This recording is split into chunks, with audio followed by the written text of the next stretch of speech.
Hooray! Oh, I'm back. I'm back like I never left. Okay. Let me do my little advertising.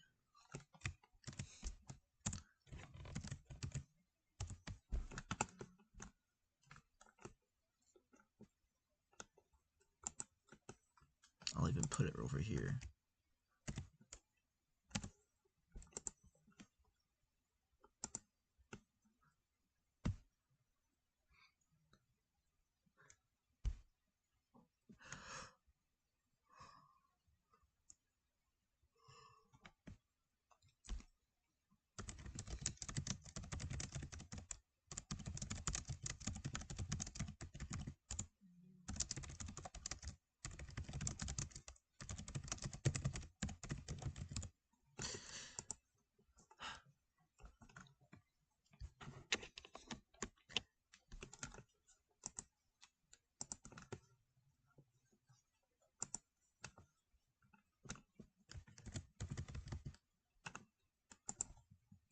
Let me make sure the mastermind behind this is even going to join.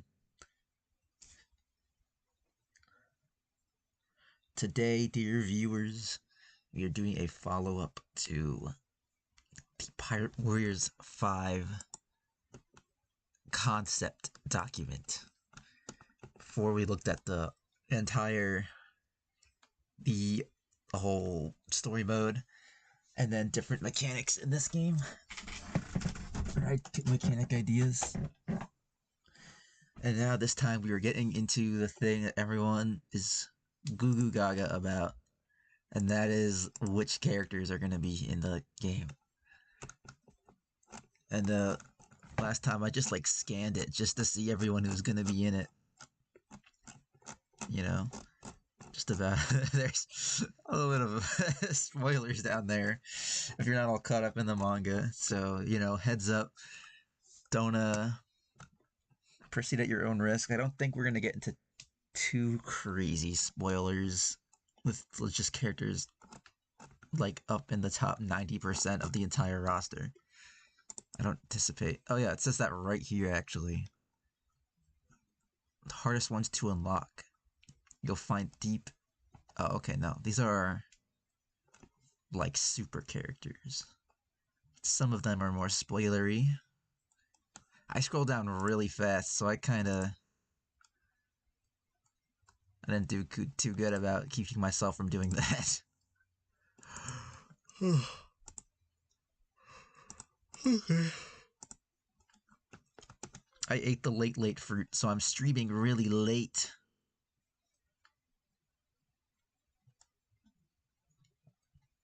Okay, the yellow text is going to be... It's going to be pulped, removed, destroyed even. Serena's going to use his Muso special on the yellow text.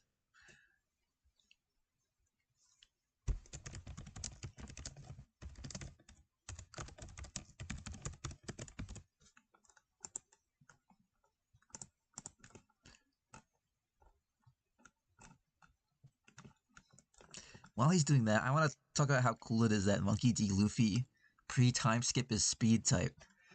Because I feel like I understand where he's coming from with that. Like, because in the last stream we went over, and form changes and full force bursts are kind of like, they take up one designated button, but you have to like switch out form force burst with like the form change intentionally. So I was thinking the form changes might actually end up being the same type as the character themselves. I mean, I'm not 100% sure, because Monkey D. Luffy's got all these and doesn't say what type they are. I mean, maybe Snake Man is a speed type and it just doesn't say. But I think that's good. Because, you know, I vaguely remember the form changes. I can actually go check.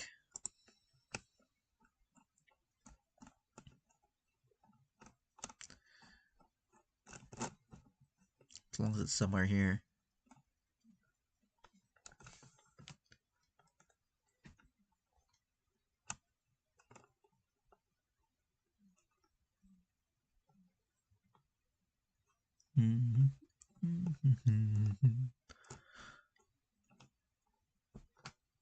Okay.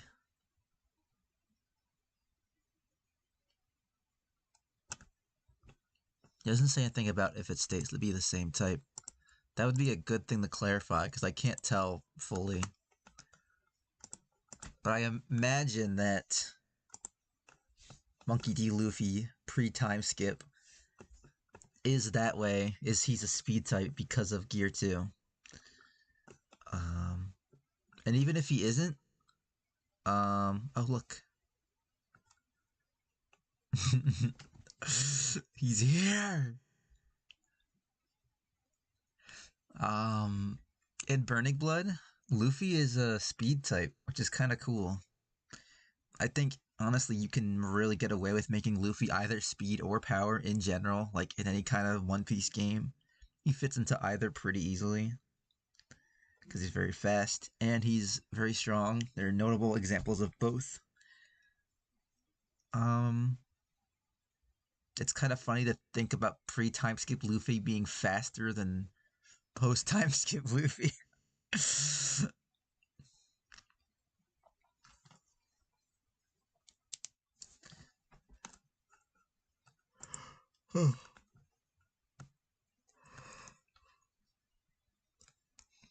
Okay, the form changes are all the same types. I thought pre-time skip Luffy was speed in Pirate Warriors 4. Oh, okay. No, he is power type in Pirate Warriors 4. When he goes into Gear 2nd, he becomes a speed type. I'm pretty confident in that. I might as well just double check.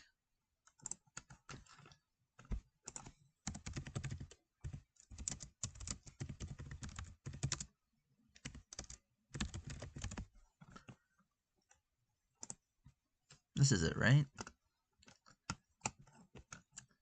The many times I spent looking at this page and drooling over the roster before the game came out.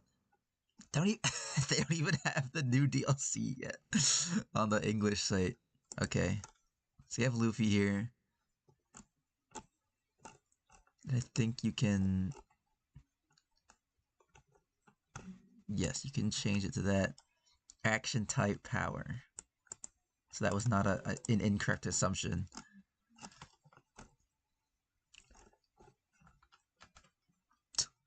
You can't click on Gear 2nd though.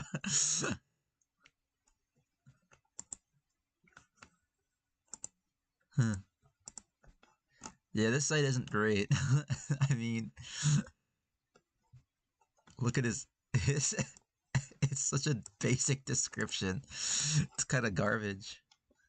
Okay, well anyway, that's not what we're here for. We're here for Pirate Warriors 5. The yellow text is still here.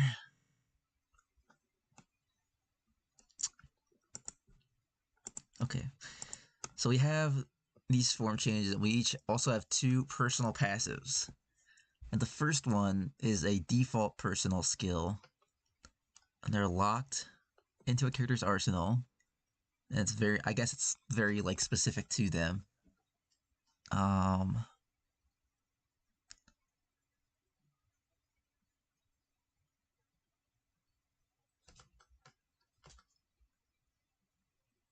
I can't tell if this is the one that other characters can get. I think maybe... Let me get out of this. It can be unlocked by fulfilling various conditions. Oh, for the Straw Hats and only the Straw Hats. Okay.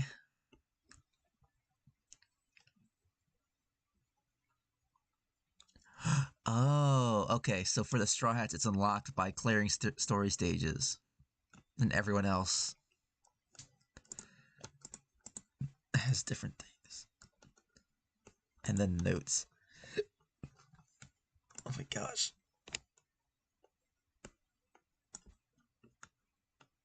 Okay. So this shouldn't be too much reading. Or I think it should be pretty straightforward. I'm gonna look at their, who they are, their type, and then I guess their special type. I remember those than anything else here. I'm very curious about the personal passives because I think that's a very cool idea. I love it when. Okay, the yellow text will not follow me. Great. I think the idea of just like cool, unique abilities that are just always underlying a character. Very nice. Just another layer to make them more unique than they already are. Okay, Gear Second is probably exactly how it sounds, so no need to go into that, I assume. Oh, that's fun. Just eat meat, get buff. That's pretty cool. I mean, I'll always come at stuff like this, like healing skills and healing attacks, from like a cheat death perspective, just because cheat death is so monumentally strong.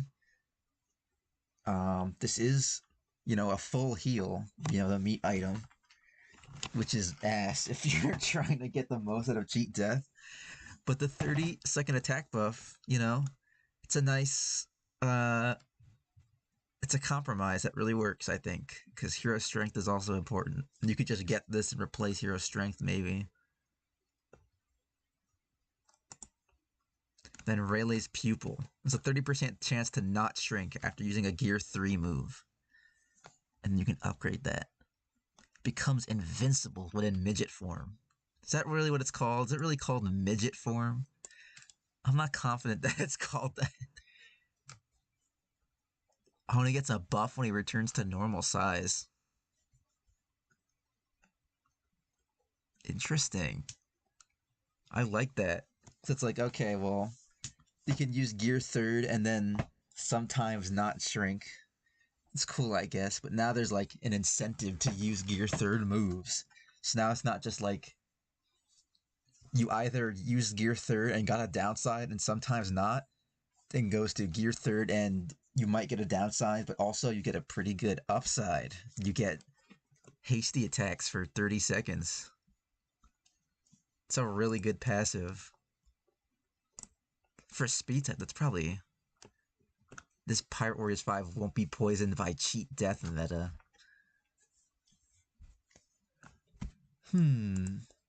Interesting.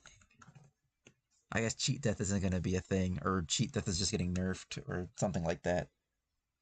I can understand where you're coming from that. I don't think cheat death is the worst thing. I mean, the meta in Pirate Warriors 3 was just broken. Like, the best characters. So many characters just pretty much just press one move over and over again. Because one move was just so unabashedly stronger than all the others. And I think this is at least better. I don't think it's that fun, though. Like, if you're going out of your way to take damage, it's not really that much fun. And then you're not really getting the most out of cheat death anyway. That kind of thing. We have Monkey D. Luffy, power type. And he's going to get Bound Man, which has super strength. Snake Man has perfect blocks that are easier to achieve. And then new Gear 5 perks that are spoilery. And then you can keep it going indefinitely. And then he has Emperor of the Sea now. He has the amount of berries, crew, coins, and crew level points obtained after battle gets innate strength increased the more territories you have on your side. Okay. That skill, I forgot what it's called. The one that I think it's, no, that's Sovereign Strength.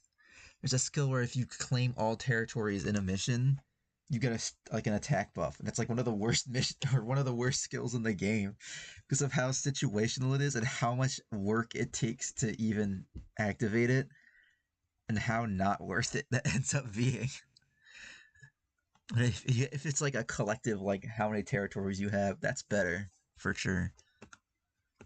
Reduces stamina consumption from both base Luffy at any form change. So that's a lot of different buffs. You have like a grinding buff. You have like a sort of stacking attack buff, and then you just have a stamina buff. I mean, it's for Luffy, so why not? Okay. Now let's check out the notes. Absolute leader, yeah. That's the big stinker. His full force burst gets enhanced as to add red hockey effects on most, if not all, of his moves. Like Onigashima Luffy. Oh, okay. So it's full force burst specifically. So if you're going like, I want to be base Luffy, you can go full force burst and still get like a interesting kind of thing going on to hold its own as its own unique option against transformations, which I like. Sometimes it's actually like really fun to just go in as a character and not use their form changes if they have them. It's a way different experience that I don't think people do that much. Because, like, whoa, big form change, so strong. Oh, as soon as stage 3 is cleared, so you have to sort of enhance it through the story mode. It could also be made into a separate full force burst. Okay, so you could choose to have full force burst normal or full force burst cool hockey. And now we're gonna peek behind the spoiler curtain. Okay. Duration of pair up by 1.5. The music special type. Oh, the drums of liberation. They're in proximity to Gear 5 as well. Interesting. They're all like, yeah, I fuck with that. Cool, he's very friendly. What a friendly form change.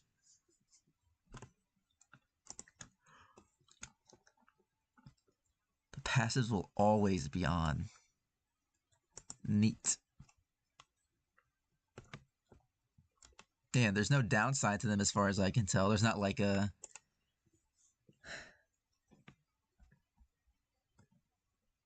What am I thinking? Like a risk-reward kind of deal. Maybe in some of them, like just there's an innate risk to certain aspects of a character, but I can see why that would be left out just for the, I don't know, not for the, just to leave out that kind of a something that might deter someone from playing a character. That can happen. You know, there are characters that have like little in other kinds of games. I'm thinking of like Slay the Spire. There's so many modded characters that take negative effects and try to make them work as like a positive thing through things you can get. But just the negative thing itself comes as the cost of it existing. Anyway, I feel like I'm just stumbling over my words trying to explain what I mean. Let's talk about the second character.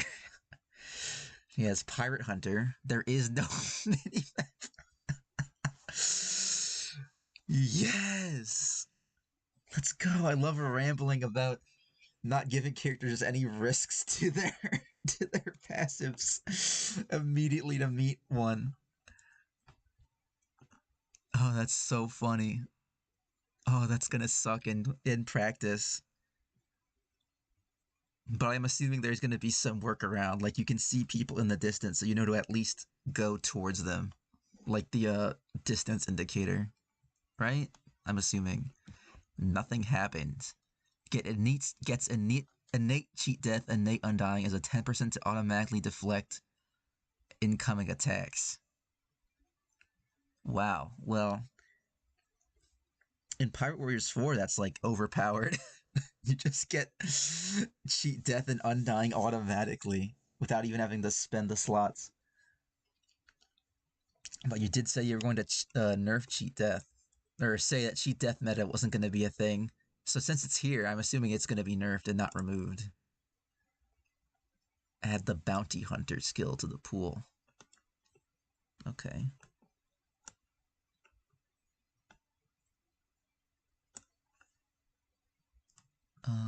Oh wait. I thought that was the pre-time skip one for a second.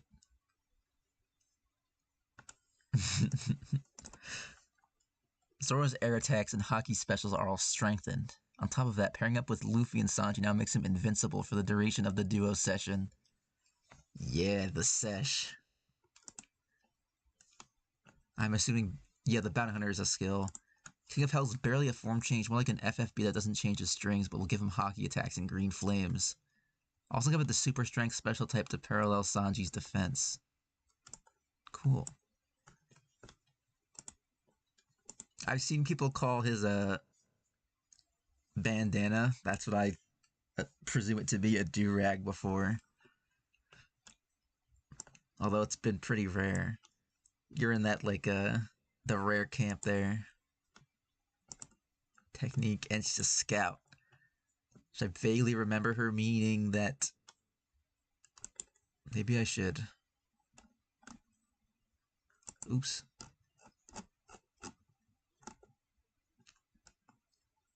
Okay. She's a character who likes to attack people who have money. Money, money, money. Okay, she has the cat burglar skill. It gets more money, inheritable by anyone. Oh yeah, that's the skill. Navigator's Greed. Permanent attack speed increase and their bounty increases slightly more than others in the 4-player bounty rush stages. Whoa. I love that mode. Or stage, I guess. It should be a whole mode in itself, really. That's really cool. I don't know if Nami needs it, really. I mean, Nami, she can put in some work. But this is a great skill. This is such a fun skill. I hope that post time skip Navi still gets that. Just saying. Navigator's Wisdom skill. I don't remember which one that is. Gets innate Bounty Hunter effect. The permanent attack speed increase. Oh, okay. So this is just Navigator's Greed, but she also has Bounty Hunter. She's only playable from Alabasta and on. And then we have Usopp. He has no air strings. Let's see. Okay. Perfect blocks, parries, and taunts give the affected opponents a triggered state. Bartolomeo's gimmick and draws aggro, forcing them to focus their attacks, pursue Usopp on the stage. Wow. You can use this to lure them away. Something niche but fun. You can be fucking mean to people. He gets an R1 move that replicates that, inspired by how he taunted Ulti no Nigashima, or even just how he lured Chu away from the main area. Good inspiration. Both versions approach this gimmick in different manners, as one gets an extra perk during parrying, and the other needs to fill up an R1 move to do it. Is this all his R1 does, though? Because I feel like it's kind of a niche thing. Like, there isn't that many scenarios where I really want, like, a group of enemies to follow me. And I think in these kinds of games, there's a good chance they'll just follow you anyway. And the reason the aggro debuff works on Bartolomeo is because the whole point is he puts up his shield and then they jump into it and take damage, and your special gets full. And I'll assume that Usopp has like a skill or a shield he can put up for people to jump into. Oh, he also gets innate cheat death. Increase the range on most, if not all, of his moves. Okay. More damage dealt to flight types. I see it. Let's see a bit further on stages than others than Flock of War. Okay. Then God Usopp. His presence inspires the special units who are tasked with automatically conquering territories or reinforcing them, and doubles the health bar. And it's also true for enemy units. Ooh, okay. So he's got like that fucking buggy inspiration. Cool. Yeah, I mean, he doesn't have anything crazy, really. But that's fine. I like Usopp for how he is. Innate cheat death is pretty nice. Then we have Sanji. He's a speed type, and the Sky type after the time skip, just like Pirate Warriors 4. We have Ifrit Jambi now as a form change. Technically, Diablo Jambe is a full force burst. But I'm imagining it's just listed here because it'll be something you can switch in, like a full force or a form change. Sanji rushes to her side on the field, and he can heal a bit of her health even as an NPC. Oh, wait. Does he just do that automatically? Like if you're fighting like a boss, if there's a female ally who loses health, you just automatically teleport there and you have no choice in the matter? That's kind of messed up.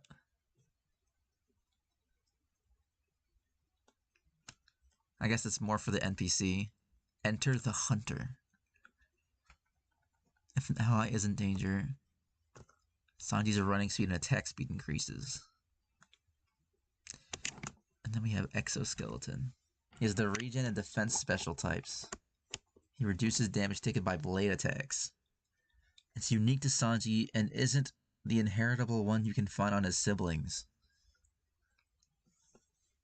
It's invincibility when paired with Luffy or Zoro.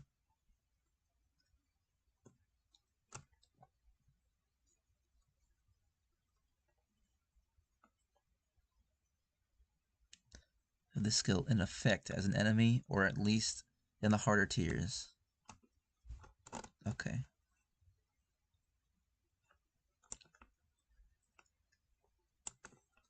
He will not have as much trouble with women. Now that not character switching is a thing. He can be speedier and more varied version of his normal kit, or just the same with increased stats all across the board and blue flames on his legs. Okay, interesting. A mix of both. I don't know how you would do that, because pre-time skip is typically just like, on average, weaker source material. They're just weaker moves. I think you should probably keep it to post-time skip if you're doing Ifrit Jambe. He's less awkward to use in the air. That's great. I actually been playing a lot of Sanji, and I think, obviously it takes a little bit of learning, but once you kind of figure out which combos are effective for which situations, he can actually be very fluid and effective. And like shockingly powerful. He's kind of nuts.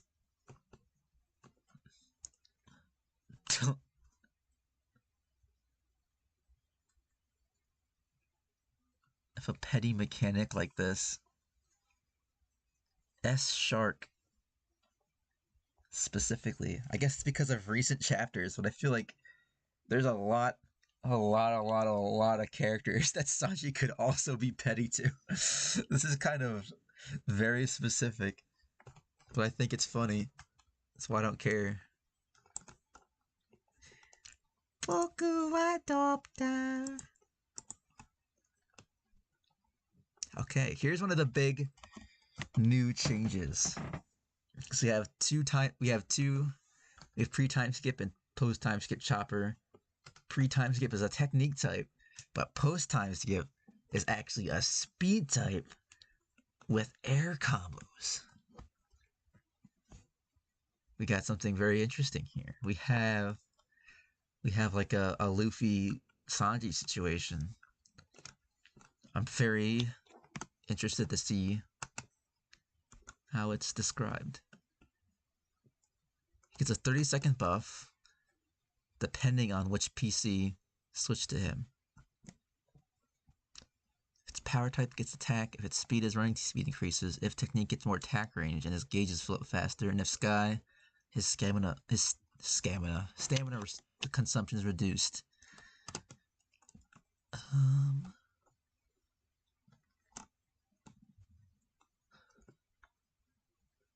Wink wonk. I imagine that's like one of the plague missions. The skill isn't unlimited and can be used up to 4 times per stage. Oh wait, is it permanent? No, it's 30 seconds. Oh, why is it unlimited? Why is it limited then? it's just, I guess because you could just switch back to him as many times as you want.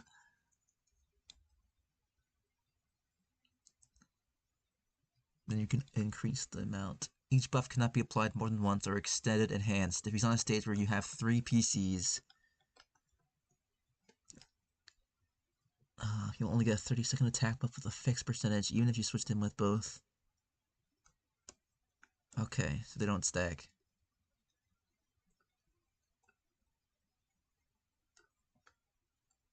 But they can't be extended either?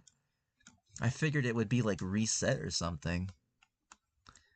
It's a little bit of a confusing one. And then we have Doctor's Tactics.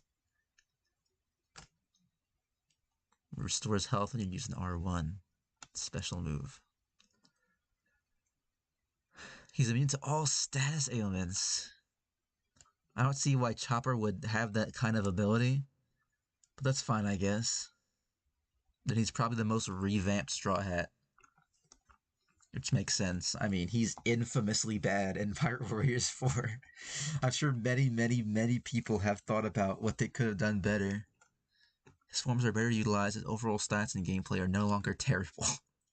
That's great. I mean, where's Monster Point, man? Where's the form change Monster Point? That's one of the big things everyone's like, how come you can't play as Monster Point? I think that should be a given, right? Caesar's a Wisdom. Doubles the duration of pair up and whoa. And when an ally's in danger, increase Chopper's attack speed. Okay. You know, that's if he had Monster Point as a form change, this would be crazy. You could do Monster Point for so long.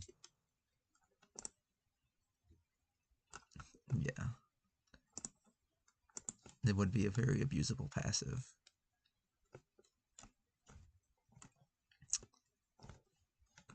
Okay. I am curious so I don't get to see too much about what moves Chopper would have as a speed type. So I am curious about what's cooking in your head, but I don't need to see. The time will come. Then we have Robin, who's a technique type across the board. Pirate Warriors 3 skill. When the full force burst power up gauge is filled, you get 1 of 2 items bonuses. Inheritable by anyone. Okay. So when you fill it, you get the buff. Does the buff stay as long as it's full, or does it go away once you activate FFB? We have I Want to Live. 50% chance of seeing her FFB pair-up gauge refilled automatically after ending the pair-up state with a Straw Hat as her adjutant. Jinbei doesn't trigger this. I'm assuming this is because he wasn't in the crew. But if that's the case, shouldn't Brooke also be an exception? Also, this is like crazy. if a Straw Hat is your teammate, this could potentially go on for like a really long time. Just constant FFB or constant pair up. Then we have Devil Child. Her running and attack speed increase when an ally is in danger. A lot of like danger response passives here. Her dash distance is increased permanently. No Demonio Fleur form change. We do have a note about it. The Demonio Fleur techniques are all cinematic specials, while the Fishmon Palm technique is integrated into her base strings. Okay, that works. I can see that being like just Muso specials. In my heart of hearts, I would really like it to be a form change just because I want to play as that fucking demon. It's so cool, but I get it. We have Frankie. He has a different personal passive 1 depending on his time frame, I guess. Cuddy Flam.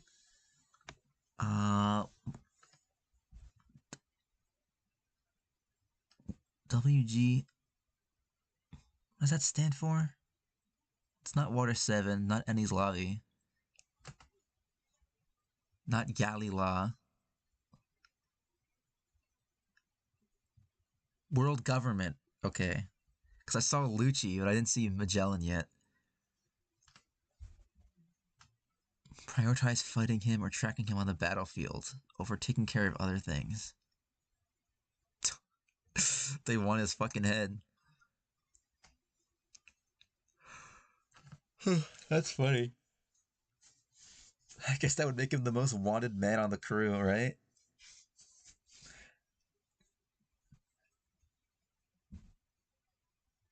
Hmm. Doesn't seem that great though. I feel like that's something that would break missions, like story missions or something. They just would not do what they're supposed to. Existing is not a crime. His attack range is his base attack stat. See a permanent increase. He gets innate tenacity. Increase the length of his cola gauge as a skill tree upgrade.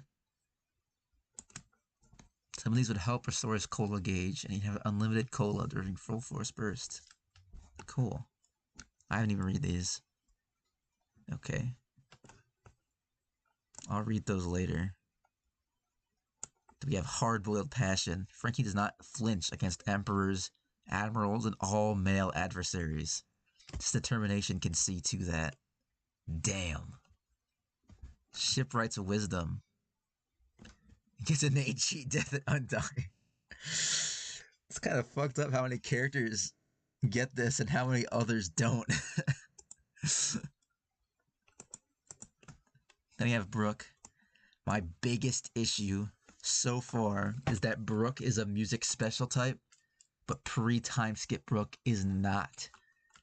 I am deeply confused and offended by this. Brooke, pre-time skip, absolutely. Why?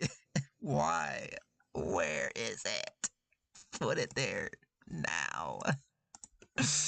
Please. I was like, I like how you haven't even decided whether or not he has air strings. You could get away with not giving him any. Oh, he's coming. Yes! Yes! Yes! Yes! Bozo. Is that a new special type? The new music Bozo class? A bumbling oaf of a musician. Okay, well now that that end has been tied, let's now look at his passives. Oh yes, I love that.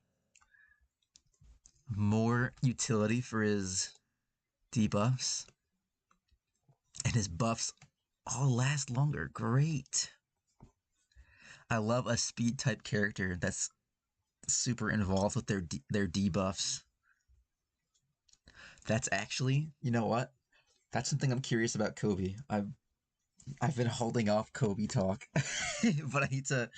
In its fucking description, it said that when your attacks land, your Marines get stronger, but it also says that like their effects get stronger. Like what effects? So my thought immediately was, do some of his like Marine summons they have the power to debuff people? Is that what we're looking at right now, or is it gonna have like Marines that poison people or something? 'Cause if so, that's pretty cool. I mean, we have another debuff speed type right now. If that's the case.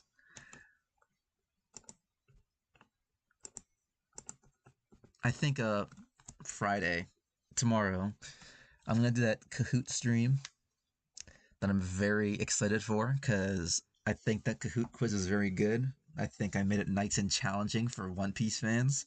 Then after, I think I'm gonna go in to the game and just play the game and just talk about the new DLC pack because I have so much thoughts about it. But anyway, continuing, his 10% chance to not consume stamina when dashing, and a 15% chance to not use the gauge when using an R1 move. Pretty interesting RNG there. It's a pretty small chance in the grand scheme of things, but in practice, that'll definitely show. I mean, you use specials and you use power dash a lot. So, that's just going to be real nice in practice and not like overpowered.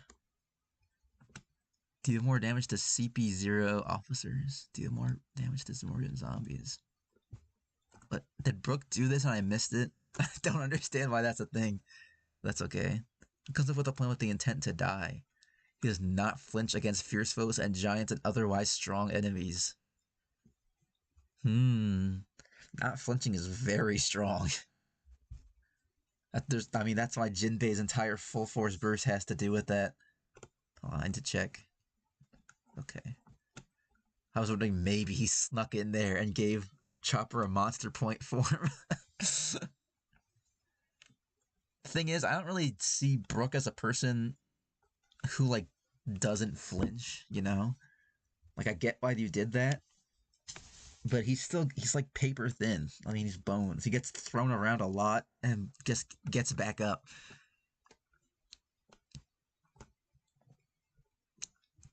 So I don't think flinch or not flinching translates as well with the purpose of why it's there. I don't really know what you could do otherwise. Okay. Then we have Jinbei. There's only one version of Jinbei. We are now in the single version of characters, but there will be some that still have pre-time skip versions, if I'm remembering correctly. Kobe will be lit no matter what. That's what I'm saying. My friend was predicting, because it's a film red pack, he was predicting this, like, I bet Kobe is gonna be asleep in his moveset. I bet he's gonna be stumbling around and sleep fighting. And even if that was the case, I'd be so down for that. Not really, actually. I probably wouldn't have liked that. I think Kobe should at least be awake. He's a power and defense type, does not have air strings, but he's definitely gonna go hard because he's Jinbei. His running speed increases when an ally is in danger. Another, like, ally in danger skill. I'm assuming working with your allies is going to be pretty important. And especially when you have character switching and you're going to be picking multiple characters, this will definitely be much more of a usable passive in harder missions. Because you can have an ally, like, almost die, and then switch to Jinbei. He's like, I'm coming. Whoa. That's a lot of new experience. Pop an enemy's armor gauge in one hit. I want to know how big that chance is. I also saw the word hat. Hat. I think that's for Cavendish. Bartolomeo is a defense and technique type. Nothing can break his barrier. Perfect guards are easier to achieve. There should be a separate skill in the normal pool that can be equipped by anyone that accomplishes this exact same thing, but this one doesn't take up a slot. You can equip the regular one to increase the effect. His personal skills are not inheritable by equipping both. Barto stays ahead of everyone else when it comes to pulling off perfect guards. And then, if he engages with Yonko or any of their crewmates, his specials got filled up instantly. And the speed of what their real fills increased. He has a 30-second attack buff and attack speed buff. That's a pretty good amount, considering nearly a third of the game's roster can trigger this. Yeah, no shit. That is amazing. He is immediately prepped for battle to the extreme. He can hold a defensive stance infinitely and not get broken guard by tiny attacks ever. Okay, very defensive character. I hope that in execution he is stronger than he is in Pirate Warriors 4. And I hope his attacks are more creative than they are in Pirate Warriors 4. I hope they are more direct than they are in Pirate Warriors 4. Because his skills are very, like, they're strong. I don't know in practice how strong perfect guards are going to be, because they are kind of new to this. I'm sure there are in other games, but you know what I'm saying. I don't personally know how effective perfect guards are going to be. They seem decent enough. Maybe I can double check to see if there's like a something about perfect guards that I'm missing.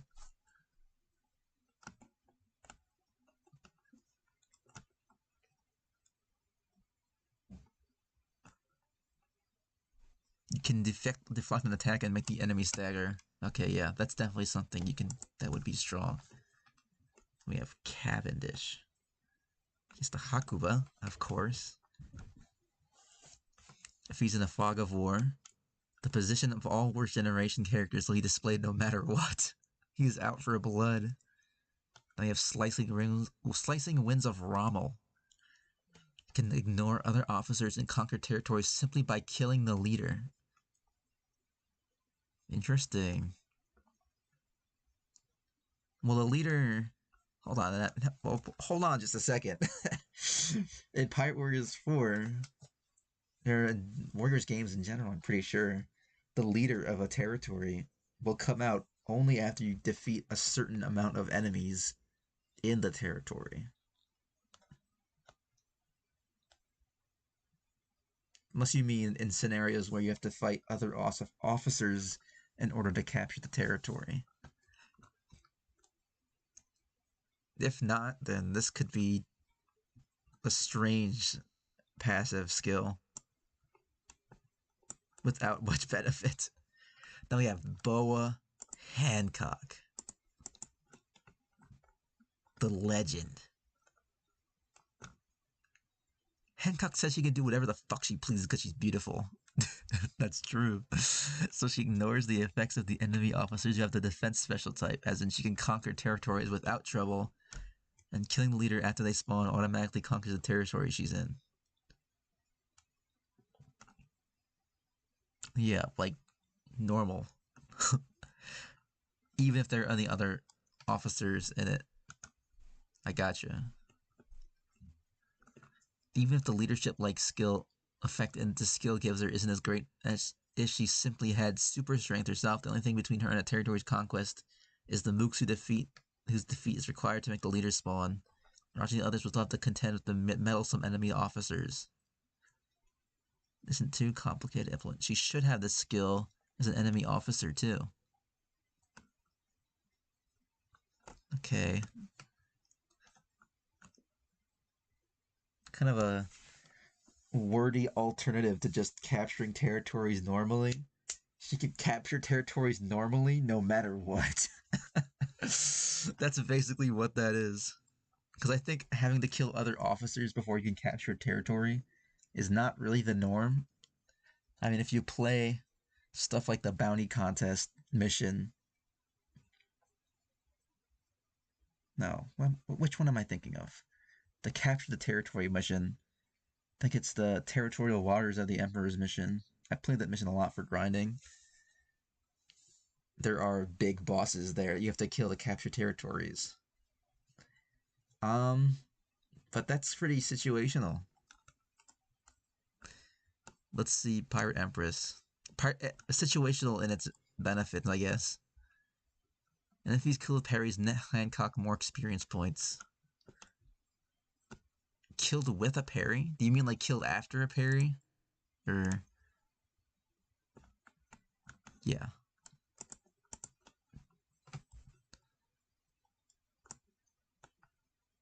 More damage dealt to petrified foes.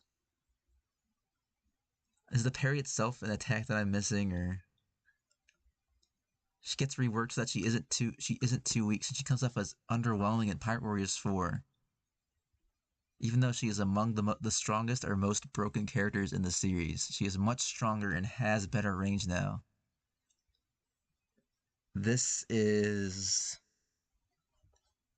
I don't want to say it's a skill diff, but you have to know Hancock is a very significant speedrunning character because of how strong she is. She's actually... I think it's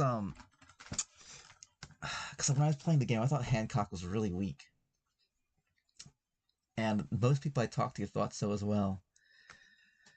But she has this gameplay loop where you petrify enemies and then you smash them to deal an insane amount of damage. But you can do that like over and over again effortlessly. And it's such like an absurd amount of damage output that if you make her stronger, much stronger, then I think she would actually be like ridiculous with with the mechanics she has now, like literally overpowered. Not that there aren't overpowered characters, but I think her damage output would just only get more absurd. Like I actually think her boss killing capabilities is almost on par with Blackbeard, maybe more so. Because I know Blackbeard's pretty slow. Like his DPS is pretty much set as it is, just because of how strong he is. But Hancock, she can go much faster execution. Plus, there's like a tech where you can like get infinite full force burst. Like you petrify. You're in full force burst. You petrify a group of enemies, and then you hit smash, and then you cancel full force burst right before you smash them. And the hitting the petrified enemies will instantly refill all your special gauges. So you can go straight back into it, and activating full force burst also petrifies enemies in itself. Like it's very effective. She's really good. Like I do not think she is weak or underwhelming in any sense. She is just a difficult character to learn.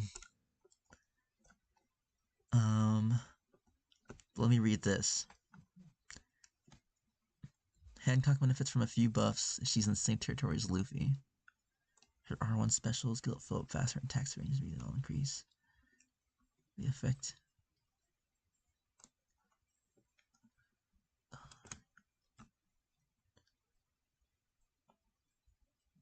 That is very specific.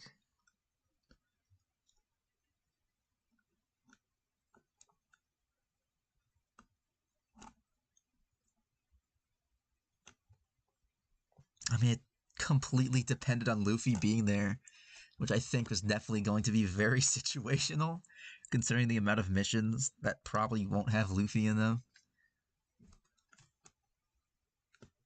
Let me check chat. Okay. But yeah, I don't feel that strongly about Hancock. She's not like overpowered as she is. But I do very think that she is stronger than she's being made at right here. I will say, I get where you're coming from in the sense that her attacks don't feel like she's really using all of her power because she's a very strong character in One Piece. And we see more and more of what she can do. Especially in like Film Stampede, she was going fucking crazy. And I want to see Hancock just like dish out these insane hockey kicks that she is not doing currently. And she's kind of slow too, like in her base form. If you're not really focusing on petrifying and capitalizing on debuffing enemies, she can be pretty sluggish. I think there's definitely a way to streamline her so that her petrification becomes more of a kind of easier to capitalize on, and also that her more basic attacks don't feel more as useless as they do, or like she's like holding back her in some way.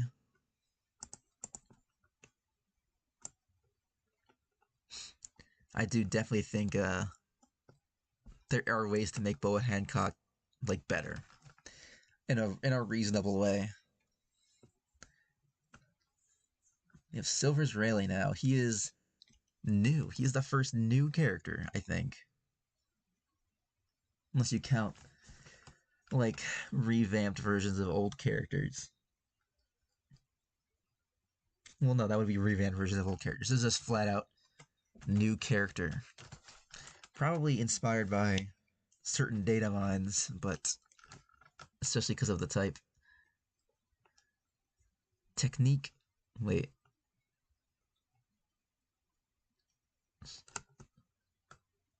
Who weren't in Pirate Warriors 4. Okay.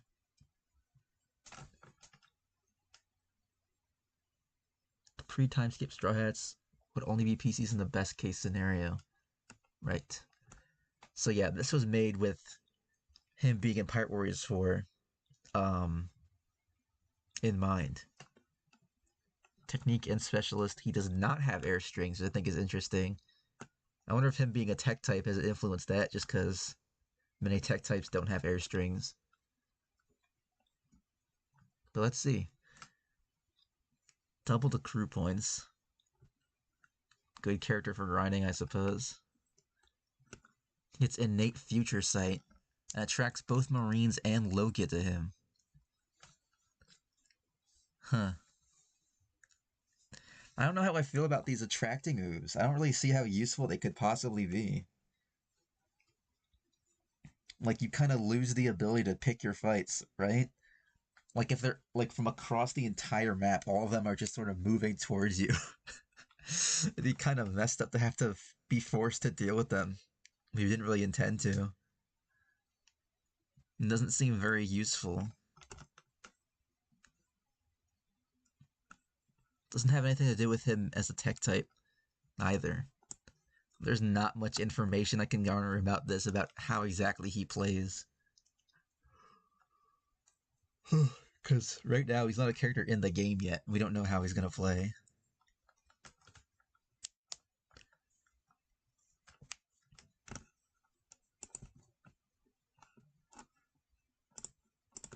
Now let's look at Carrot. I love Carrot. She has Moonwalk. You dash for in the air. Yep. Mink Warrior. Carrot deals increased damage to all Big Mom and Beast Pirates. Her electro attacks are permanently strengthened, and she could keep enemies paralyzed for longer. Cool. I don't know how I feel about these dealing increased damage to specific kinds of enemies thing either. I guess it kind of comes with a special benefit in certain kinds of stages with certain kinds of enemies. Like, oh, okay, this mission has a lot of enemies from Wano, so I'll pick Carrot because she'll deal more damage to them.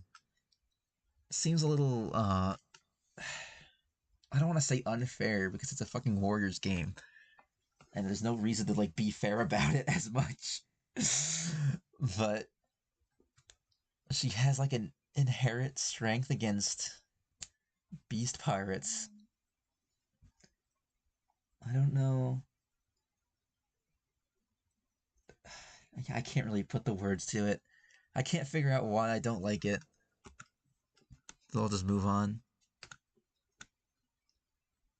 The 30 of tech and attack buff if she gets caught in Sparrow's candy. This is very specific. I think what I really want is that I wish these passive skills were just better. They just had more application. Like, you could use them more. I know this has like a big electro buff, and the other, like the increased damage to other pirates, specific pirates, is more of like probably more of a secondary thing in practice.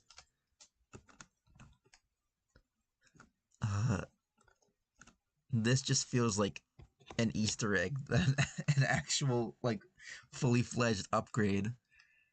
Because like, how often are you really gonna be fighting Sparrow in the entire game?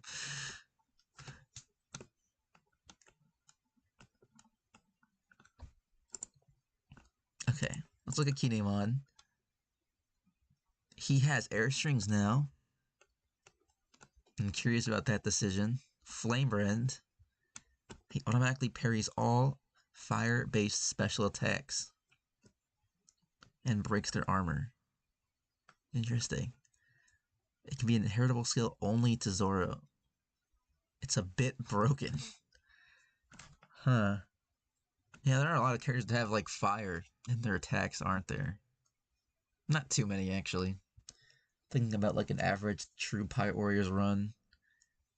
Maybe against Doflamingo using Overheat.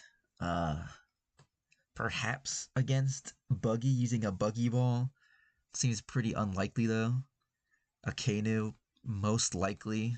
Well, he's not really fire. So that's kind of iffy. It's kind of whether or not Flame Run would do anything. Big Mom for sure. Kaido, probably not. Unless he's in dragon form, but he's not in true Pirate Warriors, which is kind of what it's basing it off of. Sabo and Ace for sure. And then Sabo is in the last battle. So yeah, it could be pretty useful to automatically parry all fire-based attacks. Or special attacks, I guess. These specifically special attacks that have fire in them. It's basically just an auto win button. Not literally just totally win, but just if they attack you, you just instantly leave them laying there. Then we have Foxfire, Kinemon. Innate Undying. No cheat death though. And all his fire attacks are buffed. Luffy, Sanji, or Law. Why Sanji? Then we have... Oh, this would also... You know what? This would also be a really good... Like, his increases faster if other samurai are an ally. Like, that would make a lot of sense, right? A little bit of red scabbard synergy. He and Dejiro get Odin's Paradise Totsuka as a new cinematic move, but a version of it that's somewhat more spectacular and less hard to land. I don't get it. What about it would be more spectacular? I don't remember the original being hard to land either. Like, he just soars over people and then they get hurt if they're in his path. We have Kiku. I love Kiku. Kiku has the hots for Cavendish and Hancock. I learned that recently. She likes them both. Indebted Warrior. Her attack and defense are increased in the army she's in. Also contains one or multiple of the following officers: Straw Hat, Law, Kid, Killer, Carrot. Okay, so this is, I'm assuming from the name, it's specifically things she feels like she's in debt to. But I still think she should have like a red scabbard synergy. Dude, I hate fucking Google Docs or Sheets. I'm not on that little square. Why does the note have to stay there? Prim attack speed increase and she can dash further distances. More damage to capture types. Sanji style stagger against fake Odin. Give it to the others. They used to do training sparring with him, and so does Kiku, so any encounter they have in side modes and the likes could be simply be played up to some serious sparring. Okay. So Kiku's the only one with the stagger. I understand that. Just so we can minimize having to deal with them not being able to deal with Odin that well. For the convenience of it. I think you could still work that in though, them having the stagger. Just so like... Because Sanji dealing with women isn't the end-all be-all, because you can still hit him with specials and do a lot of damage.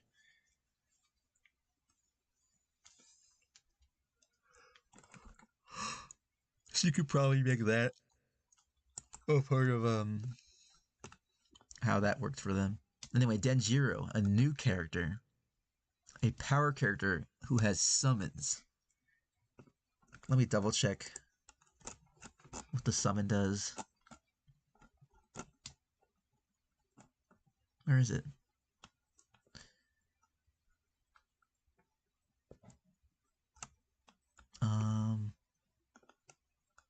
Okay. He has friends.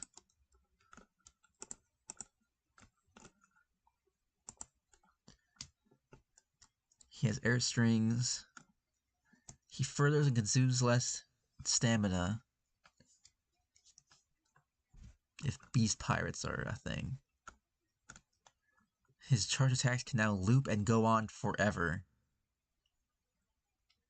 But it doesn't stop at 3. You can imagine how it'd look if Zoro Kinemon did that with some of their moves. Kind of. The reason it works with Kiku is because she's a speed type, so her charge attacks are just one button. Like you press a strong attack button and she does the one move. Power types, their grounded attacks, they're 3 button presses. Like you use light, and then you can do heavy, heavy, heavy. When speed types, you can do like light, and then just heavy. And then Okiku can do the extending thing because it's just one move.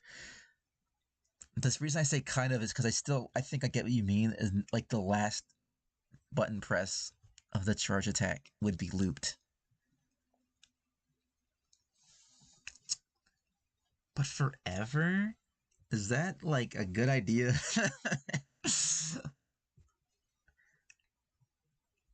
I guess it wouldn't be broken. But if it's not broken, then is it even really good in the first place? Because like if you can just spam it and it's good, then you can just spam it forever and be fine to some extent. But if you can't just spam it forever and be fine, then the mechanic is not worth it. I don't really know. I think this would probably take some delicate balancing in practice. If it's just endless. Okiku's is nice because their repeat charge attacks are like insane. They're broken. And one thing to note is that our repeat charge attacks, not all of them are repeats. Some of them are multi-hit attacks that just go on for longer, like 3 times as longer. So and so.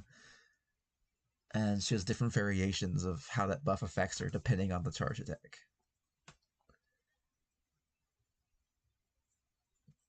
So maybe other charge attacks that Denjiro has could be different or have different effects. I don't know. It's kind of a difficult mechanic to balance, I think, anyway. Easy sword fighter. Uses sword techniques from both Kinemon and Zoro. Possibly even Odin and Mihawk. And his stance slashes are kind of asymmetric with him. I don't really like that. I think he should be fully unique or not in this at all. I mean, it's a completely unique character, and he's just like a mishmash of other sword fighters. I mean, no other sword fighter has been like that, I don't think. I mean, a lot of people thought Kinemon and Okiku were going to be, like, really hard to make work, and then the devs ended up making them super unique anyway. I definitely think you could figure something out for Denjiro. Like, the pompadour can be taken off, too.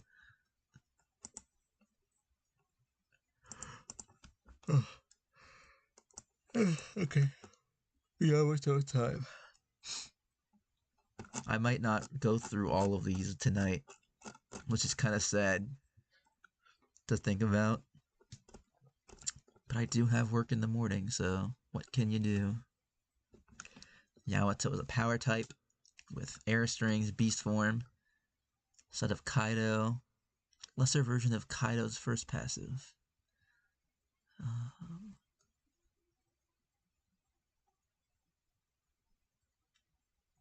Okay, so the more people he's fighting, the stronger he is what I'm getting. And Kaido also has that, but it has a higher cap. Interesting. Hockey attacks are strengthened. Attack and defense go up on the number. Okay, another territory skill. Get away! More damage dealt to beast pirates.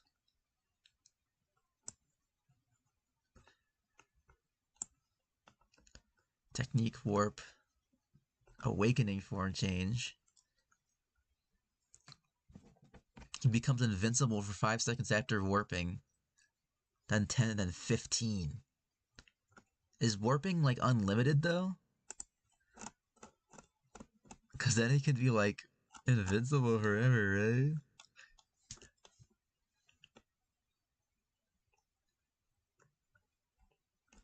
Yeah, he can warp himself around as he pleases.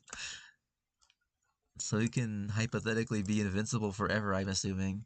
Denjiro would still have unique moves. Okay, that's all I wanted to hear. Hopefully his unique moves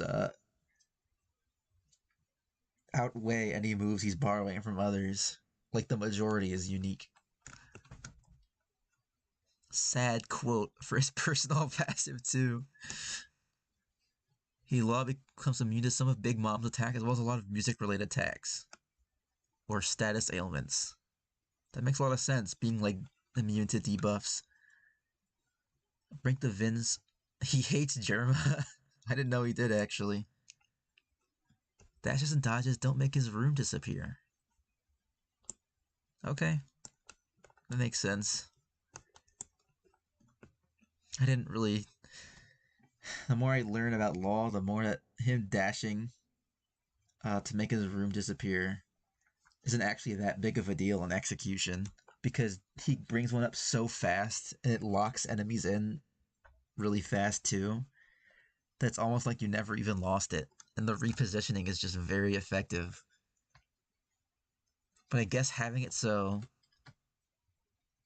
you can dash and then reactivate it just as fast as you would have otherwise, it just leaves the option open for you to just kind of dash and keep it. Well, the thing with that is, when you attack, you summon the room. So if you dash and it doesn't disappear, but then you start attacking and then you resummon it, then it didn't really do anything. That just doesn't really matter in the grand scheme of things, I don't think. And that was kind of the benefit of Pirate Warriors 4 Law, was that you could activate the room and then hit people and then move and then activate the room again, and the room like kind of locks them in with the attacks. Like there's like a sort of barrier in a way to keep people in. That's what I've learned about Law. It's very strong. It's very useful. You can combo people very easily that way. And a big part of it is the fact that he can just summon a room from attacking, just like instantly. And then you can like do the drawing attack and then teleport directly in front of your room. Stuff like that. So this is a good intentioned note to make, but I think it affects him more than one would realize. Like, I think a lot of people think about that, but playing Law optimally actually relies a lot on how you attack and summon a room that way. So if you were to dodge and the room was still there and you started attacking and you didn't resummon the room, then you'd have to have the extra step to summon a room using something else. And that might not be as fast or as convenient.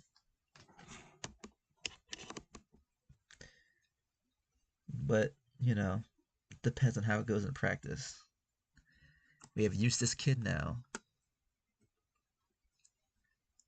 He has an auto chance to kill mooks, or a chance to auto kill mooks and basic generic officers. He deals more damage to officers who have the regen special type. I think this is good for mooks. Basic generic officers is like overpowered.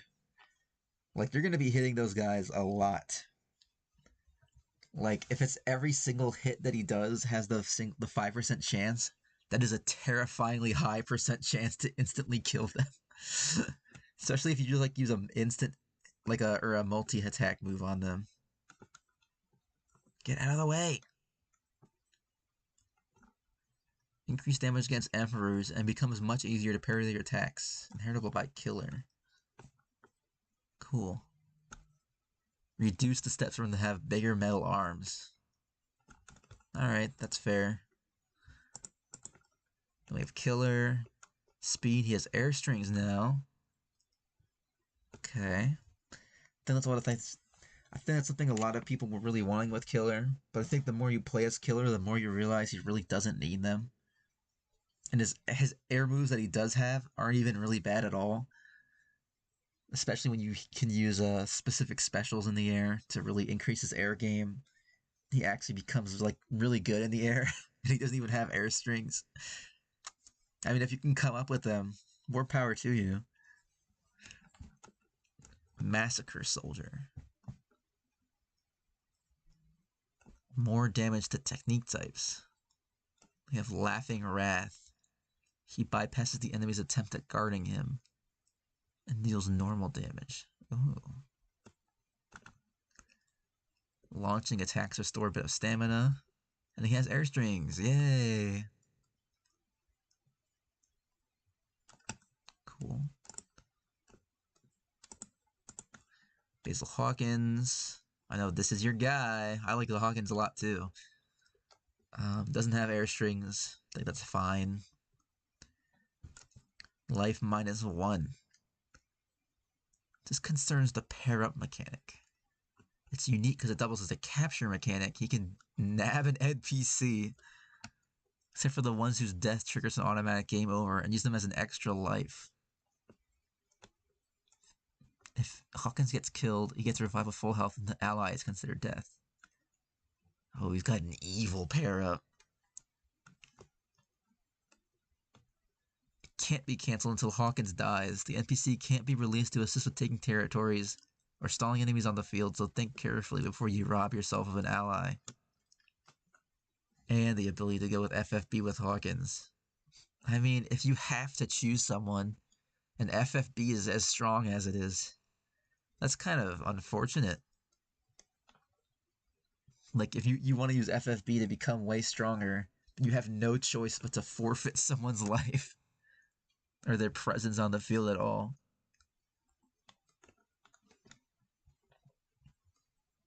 While Hawkins doesn't get any while Hawkins doesn't get any buffs from pair of,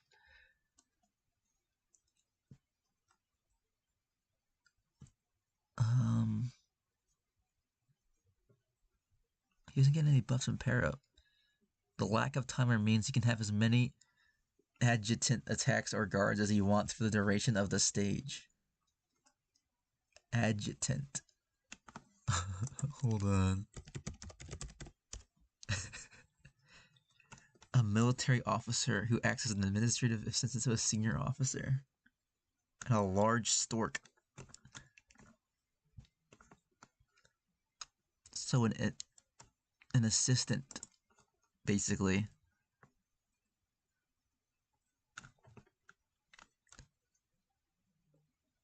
He has many assistant attacks or guards. Okay, and he can even use several duo attacks without ever needing to quit the pair-up state. Does not give the capture subtype to Hawkins. They can't use a capture mechanic as an NPC or enemy officer. So it can go on forever?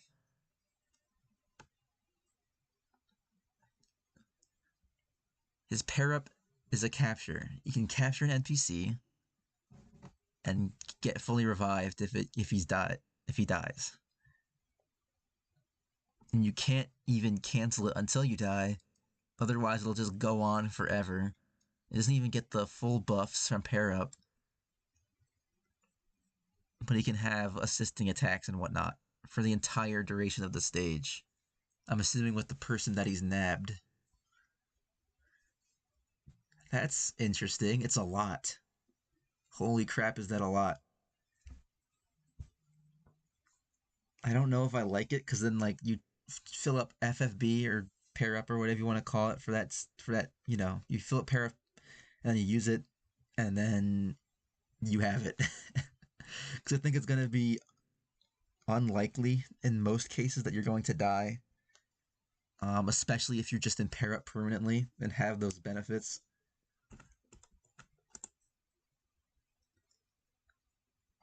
I should play the demo for that.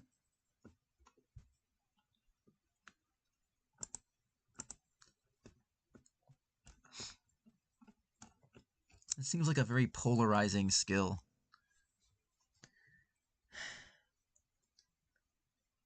I definitely see the benefits. What's like a lot. There's a big benefit, and that is you don't have to charge it up for the rest of the entire stage ever. You can get the stat bonuses.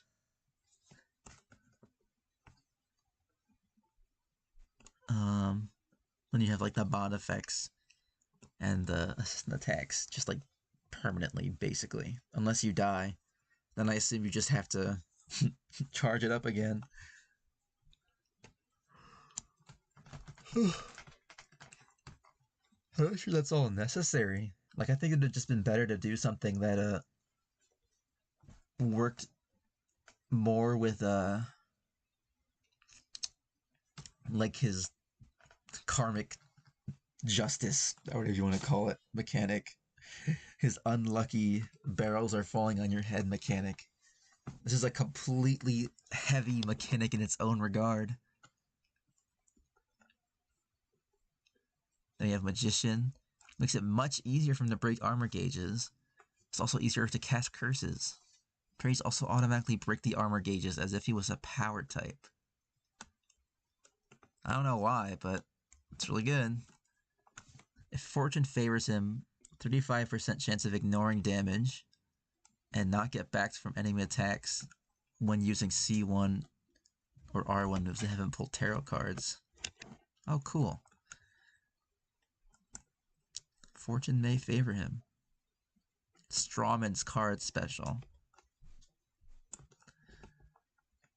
I think he could also have a dedicated form change.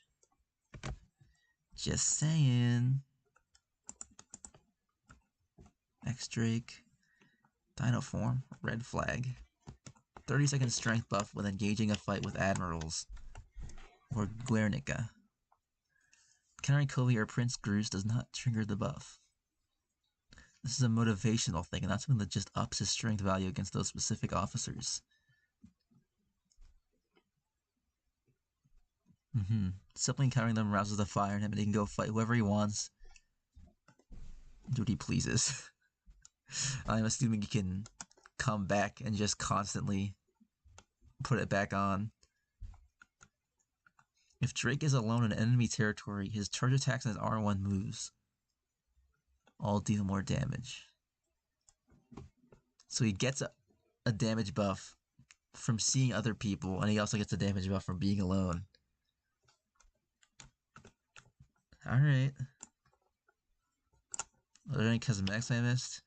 Just Law's hat. The form change is his default. He also happens to dislike Apu so much that he has a hidden passive which lets him deal greater damage against Apu. I hope his hybrid form is also a part of his base moveset. Truly, I do. Now we have another new character, Scratchman Apu. He's a technique and music type. Air strains are on the table. He has Turncoat's Prize. He can open lock her chest even if the associated territory hasn't been conquered yet. And he has Roar of the Sea. Depending on how many soundtracks you've unlocked, his base health and attack will increase, and the speed which he depletes a territory's gauge will also increase. That is very interesting. That's a very wacky mechanic. I kind of like it. It's just like a flat power buff for being a completionist. Might be a little too powerful. Running speed increases at low health because he's quick to flee under pressure. Some Usopp shit right there. I love it. He has innate Sniper's Wisdom with his base moveset. Oh, really? Some Usopp shit. Like, actually. Type explosions that only happen with a calculated delay. Full Force Burst strengthens all its musical moves and make them look bigger and deadlier aesthetically. Gives them a low chance to pop an enemy's armor gauge in one go.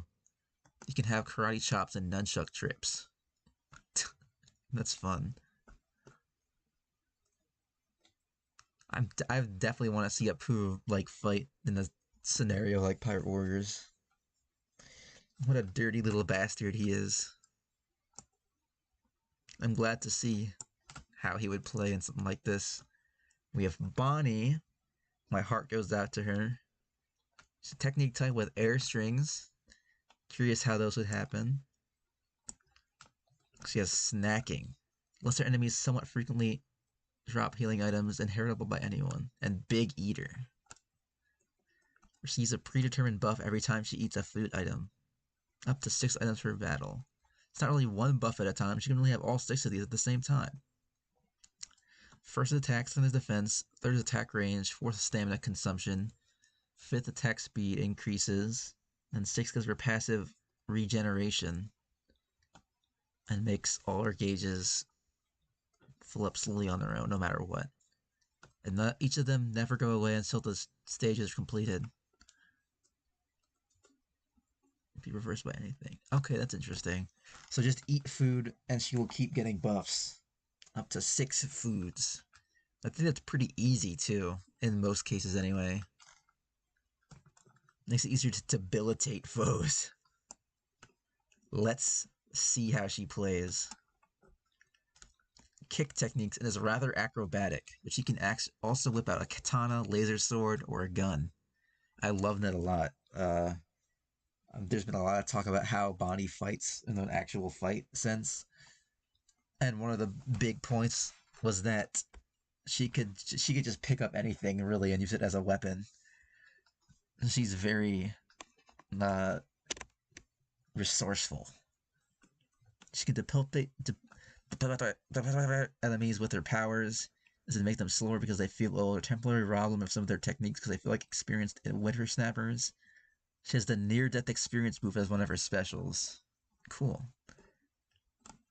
I think now you have to mention Distorted Future, though, because Distorted Future is also a big part of how she fights.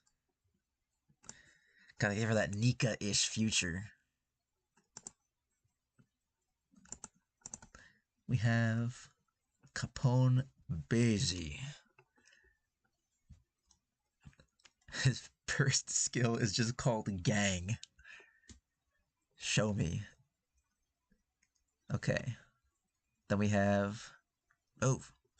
Get out of the way! Increases the damage of Beiji's parries and allows him to automatically parry speed types. Wait, any speed type? He parries automatically? That's overpowered. That's crazy. Add the resilience skill to the normal pool. Okay, no major changes. I mean, he's pretty bad in Pirate Warriors 4. So I'm hoping he gets some kind of buff here. I mean, this is a buff. This is a buff of buffs. I feel like in any mission, there's going to be at least one speed type. And it's going to be a complete wash. We have a Rouge power type, and he has a buff form. He has Cheat Death. It's Cheat Death. Rouge always has it on. That makes sense. Mad Monk. His attack speed and running speed increase as his stamina consumption decreases. Oh, interesting. So the lower his stamina is, the faster his other senses are. That's kind of like a different angle to getting hurt makes you stronger. When there are women in his army, oh, his love-making hobby. Oh, so, okay, this is actually situational. He one-shots the pacifista no matter what, and the form changes as default. Okay, interesting. I think there might be a little too many characters that have very specific strength against other characters. We have another new quote-unquote character. He's returning from Pirate Warriors 4, or Pirate Warriors 3, I mean, and he is Anel. He's going to be a Sky type, which I do not agree with, honestly.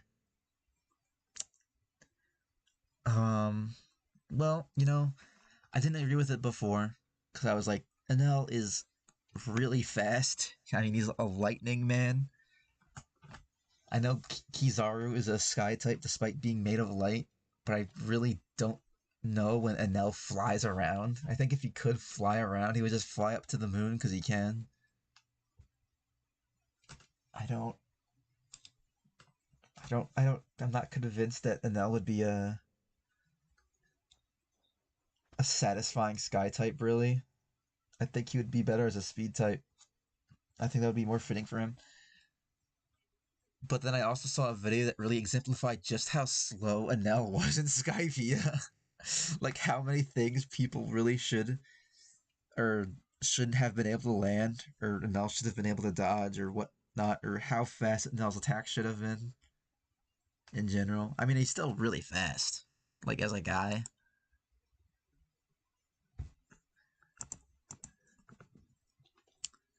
I think now, still, I would assert that I believe Enel should be a speed type. But I also think it would just be funny if he falls into the same category of enemies that Luffy has fought who don't really fly that much but are sky types in Pirate Warriors. Crocodile, Lucci, Doflamingo. They're all sky types. And Enel would be one too. He's a specialist. Let me double check what that is. Okay. Is airstrings, of course. It'd be really funny if there was a sky type who didn't. It's a transformation. Then he has heat up. Just inherently. Then mantra. Okay. Increase the length of the thunder gauge. Make it long like Urbosa's in Age of Calamity. And the form changes to default. Okay, it's pretty straightforward. It's not hard to imagine how Enel would fight. We have Buggy. Does not have air strings. He doubles the duration of pair up. And bounty carrying enemies are more likely to spawn in battles. Interesting. The treasure log tab. There's no way I'm getting to the treasure log tab tonight. I really do need to make sure I don't stay up all night. The chests containing treasure maps specifically automatically show up on the minimap. You know, I'm just now realizing a little bit of music would go a long way, right? Let me put something on.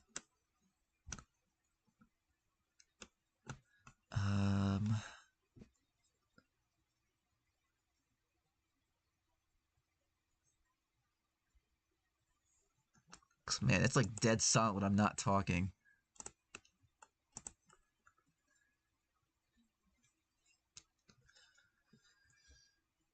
Let me not overthink it. I'm gonna put on Black Beach. No, not that version. There we go.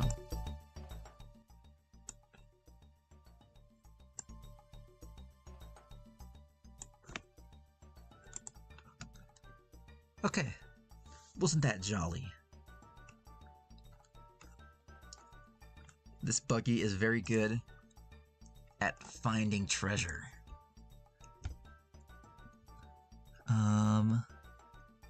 Damn, he gets a lot of berries too.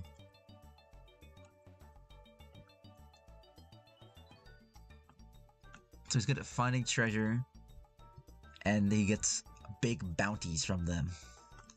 Then we have another Buggy as a new character, a post-time skip Buggy. Also a technique type with air strings. And he has Bombastic Clown. His R1 attack gauges and his pair-up gauges fill up by 15% whenever he uses one of the Crocodile or Mihawk assist specials.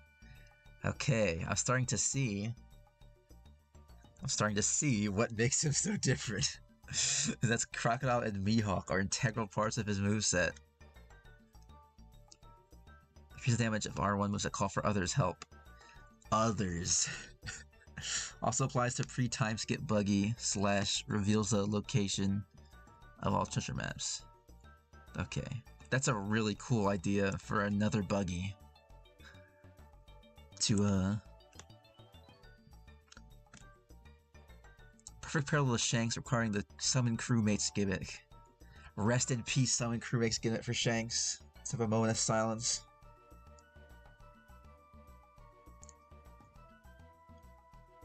Okay. I'm not mourning the idea so much. I had it at the back of my head that was like, they're probably not gonna do that. It would be cool. It would be fun. It would be jolly to see Shanks arm in arm with all his friends, laughing it up, having a good time, fighting alongside each other. But just too good to be true. Alvida or Alvida, Mr. 3 are integrated into his strengths and finishers, whereas Mihawk and Crocodile are special attack only. Okay. I think Mihawk and Crocodile could be in some charge attacks, you know? I mean, specials only, it would be nice to really emphasize the crew that he has, right? You know what I mean? Maybe you could have a special where all 4 of them attack at once. Or alongside Buggy himself. The ultimate, cross-guild blow. Said specials are not only very powerful, but they both have a comical bit to it. Buggy's either mocked, shoved aside, not making as much of a spark. Maybe they're attacking him. Who knows? Maybe Mihawk is like, shut up, and he slices him. But I do think it's important to make sure that he's summoning Mihawk, not for Mihawk to just use one of Mihawk's specials for Buggy. But that is really fun. I think this is actually my favorite new character so far. I would probably play the hell out of this Buggy. I would play this Buggy all the time. Okay, I have Crocodile. Either power or sky. So we have an interesting dilemma. I think Crocodile could be a power type, a sky type, or a technique type. He has a poison hook. He sets up snap. He sets up snap or snap. Why do I keep wanting to say snap? He sets up sand traps and whirlpools and sandstorms that he could activate himself as like a technique type would. He could be a lot of things. He's very versatile as a fighter. So I can see why you might be a little torn. I hope me suggesting he could be a tech type didn't tear you up even further. I think either of these is probably more fitting. Cool. Situational, but it makes sense. These are all situational. I think that's what I'm learning, is that the whole point is that they're kind of specific often. He has a lot of experience. He's gonna level up faster.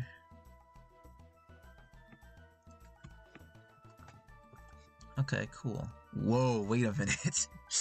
I just registered that damage dealt is doubled. That's crazy. Every single hit he does is doubled in an allied territory. Are we sure we want to go with that? That's gonna really show in practice. He can suck life out of enemies. Interesting. We have a spoiler here.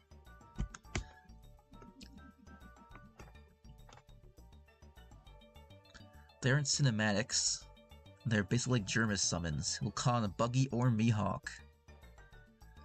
They would be endgame unlocks and a way to freshen his kit down the line, because all his known moves can just be unlocked by clearing the pre-time skip content. Coming back to this, now that I think about it, he would get a special along with Mr. 1 too. Oh, cool. I was just thinking, like, I kind of prefer it was Mr. 1, because now we're like tying Crocodile to Buggy specifically, and Crocodile's not a summoned character. Crocodile's totally sufficient on his own. But I guess these are just optional, so there's really no harm done. We have Mihawk, he's super strength. Big tough guy. When fighting swordsmen need perfect blocks easy, he has a 50% chance to completely deflect. His parries also deal more damage and attack speed increases if other swordsmen are in the same territory as him. Which is probably going to be very common. The same as Crocodile. Oh, damage received is reduced by half for him. It's the opposite. Okay, I was about to say double damage for Mihawk is tugs on my collar. Ugh. That's gonna get crazy. Aw. He's stronger with his friends. I keep checking chat. I guess you're not feeling chatty.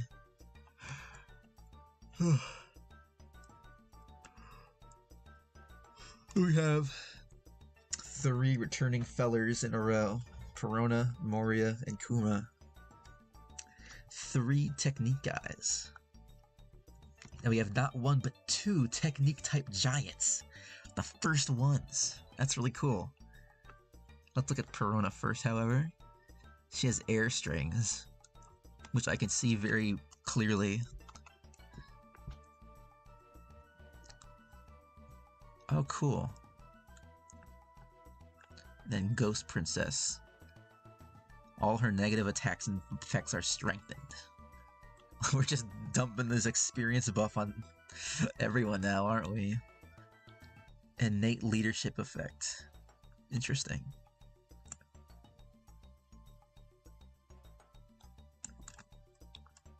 His form changes the default. It seems like most people's form changes are their default. He does not have air strings, which makes sense to me. His raw attack and defense increase the more of his allies die around him. I think this should be increase the more his allies die around him. Nightmare log aside, this might prove more useful for the NPC version of him. Oh yeah, absolutely.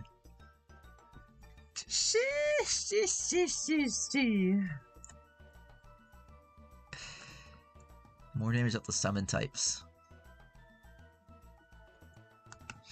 I think it's interesting to design characters around whether or not you think they should have air strings, because I'm pretty sure it's not what they did when making the characters. I think they just maybe couldn't think of anything really substantial, or maybe didn't really think it was even worth it. I imagine if they really wanted to, they would give everyone an air strings.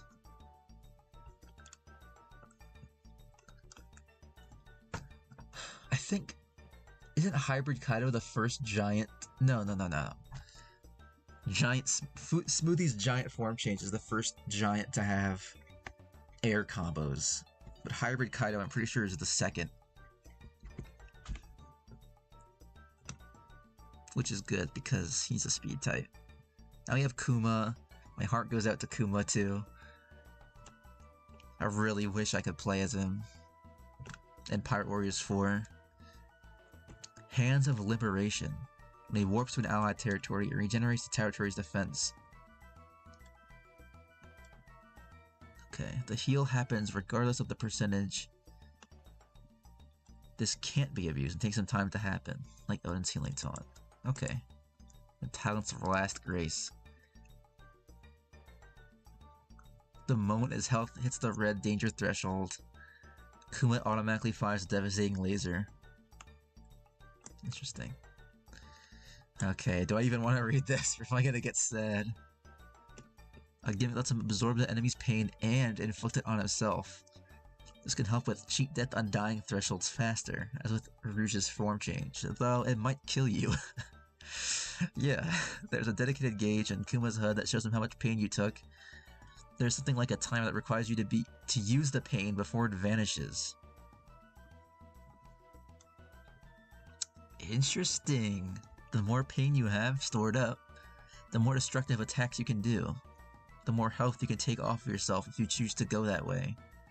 With good timing, you can make clever use of this gimmick. It's just a general idea. I haven't thought this through beyond the basics, but this gimmick could have so many ways to interact with skills R1. Yeah, this is like genius. Like, just straight up. This is an awesome idea for a tech-type character.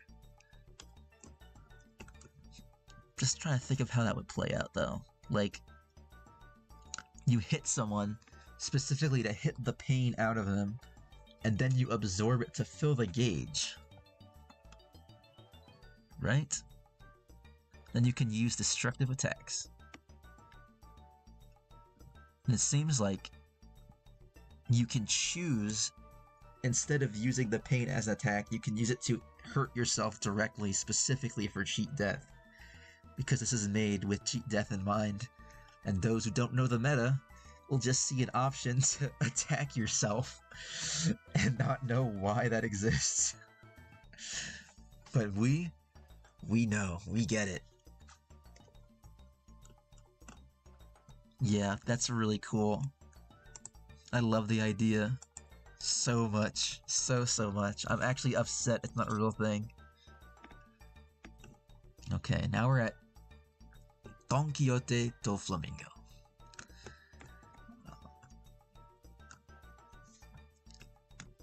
If he rescues his allies, he restores some help.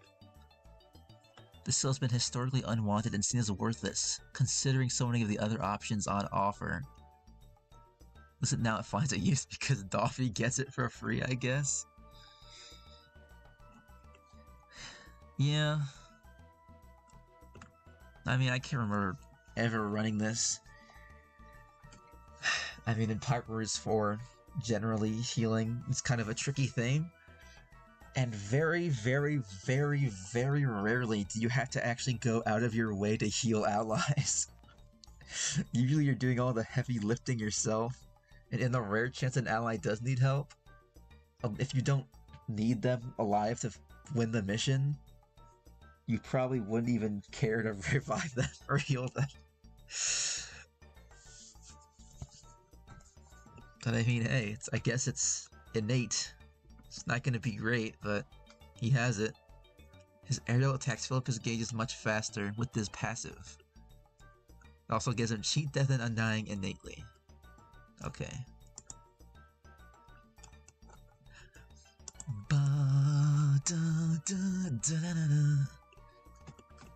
Whitebeard is a power. Giant, no airstrings. Oh, he has passive Conqueror's Hockey. That's cool. But I'm just gonna say that instantly making mooks die by being near them is probably gonna end up being very overpowered. When he's among his allies, he gets a boost. I think he could actually get this boof. This boof. They could get this boost with Luffy too, because in Marineford, you very specifically wanted Luffy to proceed and, you know, put in a lot of effort to make sure Luffy got to Ace. So it would make sense, I think. More damage dealt to Marines. Oh, that's for Marco. For some reason I was like, post-time skip Whitebeard. What is this alternate universe you're cooking? We have Marco, Sky, Region of Flight. Temporarily invincible, initiating a launching attack. Very unused, underused skill. Very specific. I don't really think many people care about being invincible when using a launching attack. I survived again. His attack power, his defense, and his running speed increase the more ally officers die. This maxes out against after 5 deaths. This works like Moriah's first personal. Increase the might of launching attacks. Then we have Ace. I already see you put a fucking sappy ass quote for one of his passives. Oh, cool. I like that. He gets innate. What? Why does he get all of these?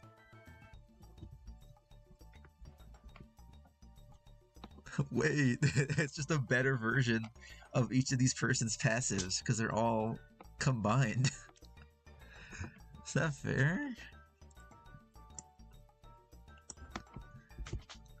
Seems like some favoritism. Alright, here we go. With another new character, Izo. And I have to say, all of like... Oh, oops. All of the banter and joking about Izo not joking so much, but just like talking about Izo and being like how making sure you respect Izo. I'm sold on it, honestly. The idea of like a gunslinger who's like Linkle from Hyrule Warriors. That's such a good idea for Pirate Warriors. And I don't have really any strong feelings for Izo himself. But I mean, the playstyle is unique enough, and Izo's a great guy, that I'm totally down with that. I mean, I'd probably play as him a lot. And I'd probably like him more, too. That's the thing, all this talk has made me like him more. Increases damage based on the distance. Okay, cool. I like that. I like the idea of just needing to keep distance. But if it's anything like Linkle, you're probably going to be getting in people's faces more. Bypasses normal armor and guard. Also very strong.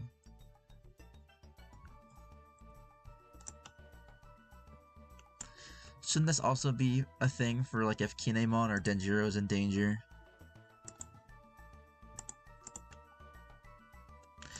Then we have Blackbeard. I'm pretty sure, if I'm remembering correctly, there's a pre-Marineford and post-Marineford versions of Blackbeard in Pirate Warriors 3. I don't actually remember fully. But I thought it was really cool, because you had a version of Blackbeard that only had the Dark Fruit. It was all about that. Then a version of Whitebeard that had the Dark Fruit and the Quake Fruit, which had its own sort of set of abilities. I thought that was very cool. But that wasn't a thing in Pirate Warriors 4. Probably because there really isn't a situation where you play as only Dark Blackbeard. His running speed increases for the remainder of the stage every time he defeats a Devil Fruit user. Oh, cool. There's gonna be a lot of those, so not that specific. And this running speed isn't even really that crazy of a stat boost either.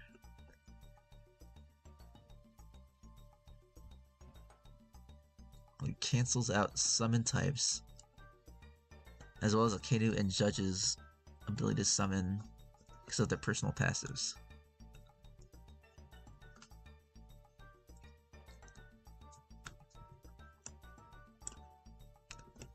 You could have gotten stronger Q's horse as a mount that only appears when he's in the air, like Hyrule turning into a dragon, and get aerial strings that way, but that's a lot of work. Yeah. I think you're referring to the Q fight, right? Or not the Q fight, the Law fight. He was riding that horse with Q on it. So I think Q should be on stronger too. Like Q jumps in. I think Blackbeard, honestly, would make a good summon character too, like alongside Shanks, because both of them had very iconic crews. Blackbeard's crew is so identifiable, and they're all such good characters. I think it'd be really fun to have a summons-based Blackbeard. Oh, oops. Then we have Kuzan, technique type with air strings. Are you even still watching? Let me see. I think you are.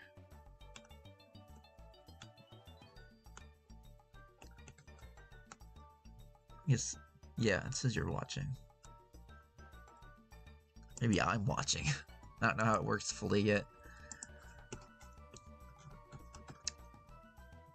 During pair up, the gauge lets your adjutant attack for you to fill up.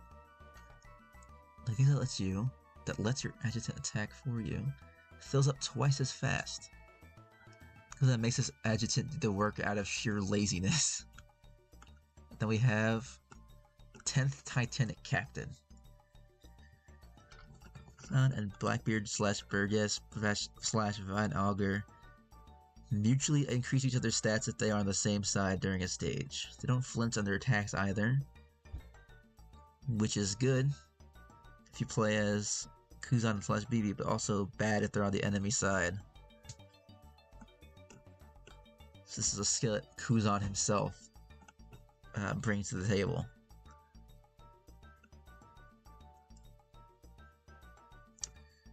And he has a resistance to Aikido and fires.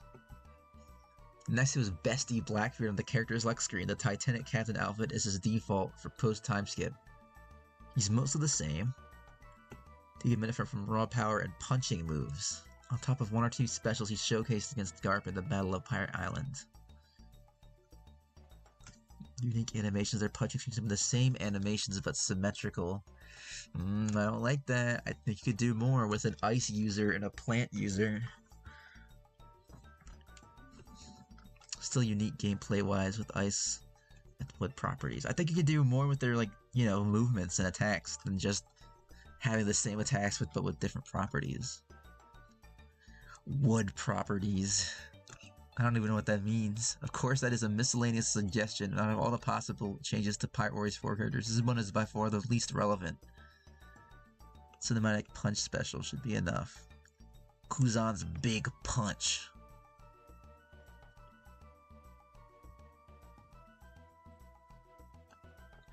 Okay, I just read a little bit ahead. Yeah, you're still here. Okay, so that means the one person I see here isn't just me. Kaido. He has air strength. I read ahead that he has dragon air combos regardless of his form. His form change is hybrid. Which I kinda get. I still feel like you don't have to do that, because it's not like something he has to put effort into doing, really. But then again, neither was Dragon Kaido. More enemies? Yeah. This is Yamato's, but better. He likes fighting more people at once, which is great for Kaido, because he's fucking crazy. He gets a specialist special type on top of the ones he already has. The reason it isn't built in by default is because the skill can be added to the normal pool for quite a few characters, as it can be inherited by Luffy and other hockey users.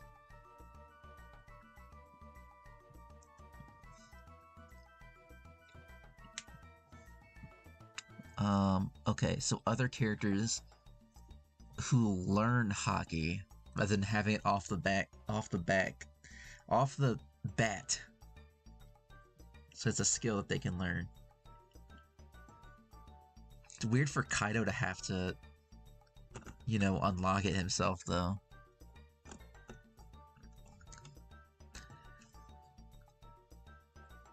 He fills up those gauges faster. Let me just read this a little deeper.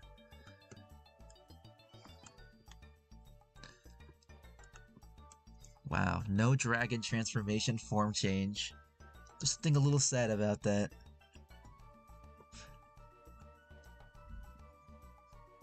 Be consolidated in other ways and might even get brand new moves.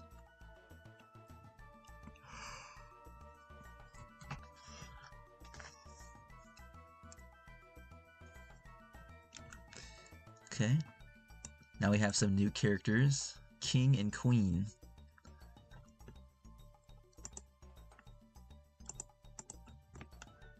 Sky type.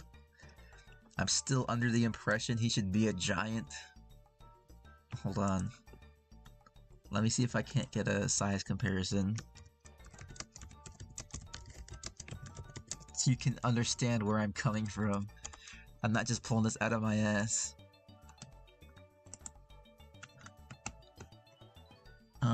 Yeah, here's King. Here's Whitebeard and Kaido. He is... Because, you know, Katakuri's not a giant. Katakuri is, like, almost up to Whitebeard's shoulders. And, like, King is more, like, halfway up Whitebeard's neck. Don't know where Queen is, though. Oh, well, here's... You can see Queen next to King here. And they're about the same height. So, I mean, yeah. I think it's totally warranted to make them giants. I mean, look, Katakuri's only up to his shoulders. I guess as a giant, he would be on the smaller end. I guess it's it is difficult, right? It is difficult to determine what is and isn't a giant when you get this close to the the separating line between them. When like right between Whitebeard and Katakuri is where King is. So it's like, is he really a giant or is he not? I think he should be a giant just because it would be cool. Really, that's about it. And it wouldn't be completely unreasonable either, because look how tall he is. He's a big boy. I'm assuming this giant Big Mom in the back is when she like absorbed all those souls.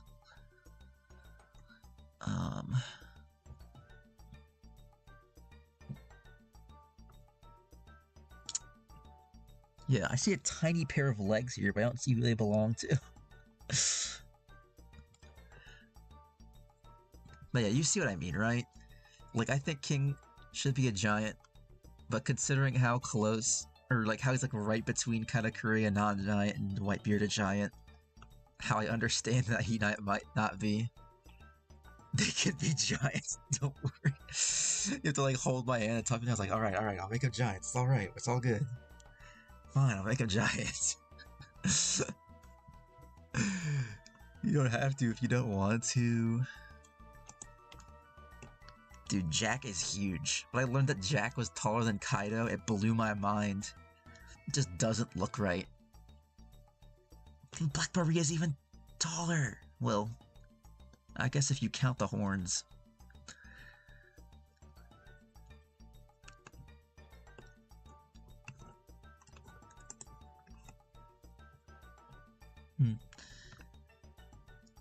Yeah, he's shorter than Kuma too. If King is a giant, he would be the shortest giant. That much is to be sure. I think, is he little? He's a little taller than Queen. He's 1 centimeter taller than Queen. So if Queen is a giant, he'll be the smallest giant. Okay. So then they would be Sky Giants and Technique Giants. A Technique Giant isn't as interesting anymore, because now we have 2 of them. This would be the 3rd. But Sky type Giant, like in his base form, I love the sound of that. I'm interested to see how both of their zone forms come into play. Has aerial swordplay and combo finishers that haven't turned into a Pterodon. His sword can be on fire for some attacks. That's not to say he won't use his sword on the ground, of course. And you have King the Wildfire. He can automatically parry all Sky types when the conditions are met. I don't know what that means. Survivor. If he's alone, he's faster. An aerial expert is just built in. It's interesting to see how some skills are built in from a skill tree upgrade, or they're just built into personal passives. I wonder if there's like a difference between them in that sense. Let me put on some more music.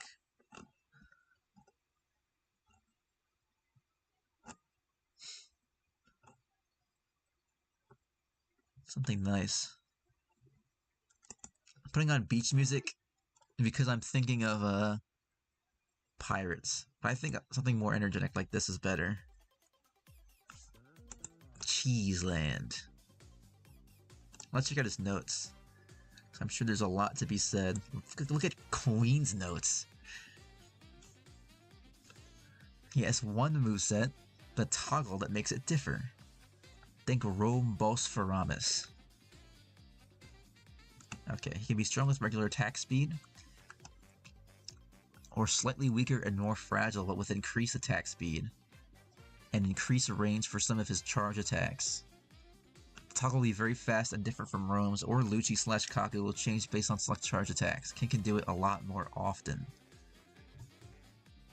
So I'm assuming this is his full-on human form, which I recall being like more durable and stronger in practice. I think. I don't remember why exactly Killer went into his human form in the Battle with Zoro. And I'm assuming the other form is his hybrid form. Because his attacks would have to, you know, be similar, I assume. If there was a full-on Pterodon form, then he would have to do completely different moves.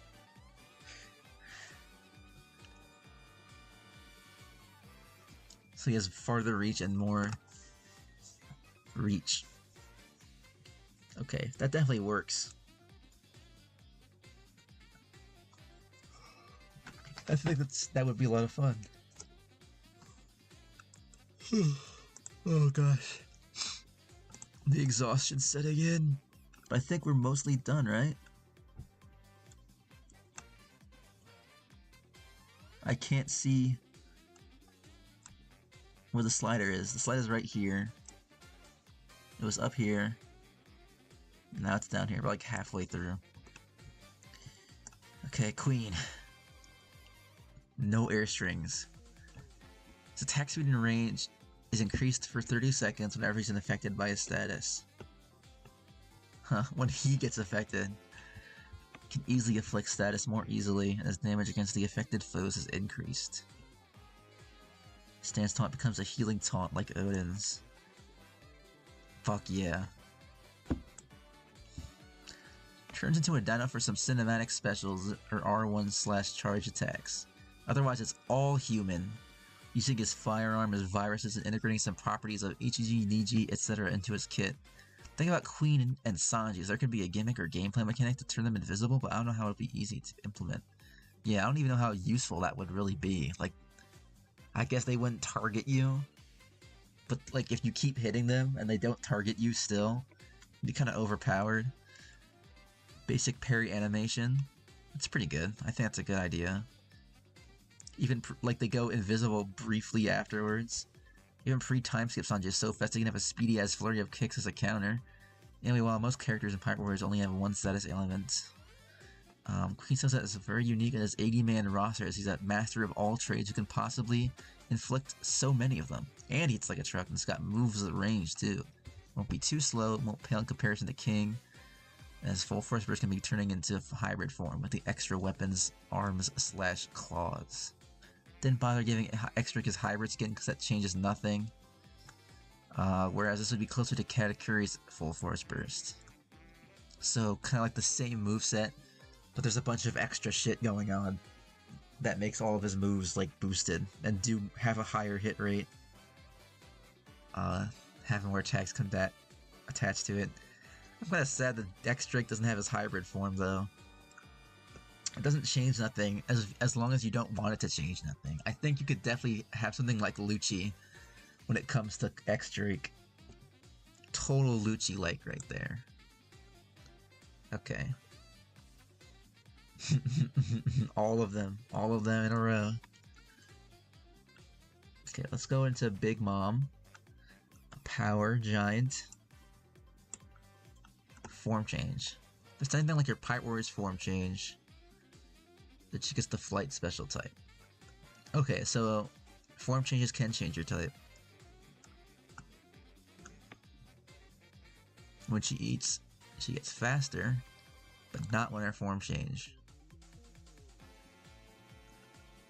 Halves the damage inflicted to Big Mom by members of the worst generation in any circumstance. That's scary. That's really scary. That makes her much more of a boss character. The attack and guard gauges for adjutants fill up twice as fast if Kaido or one of her children is paired up with her. She gets the giant killer skill. I like that. She needs a ton of new moves. Hell yeah.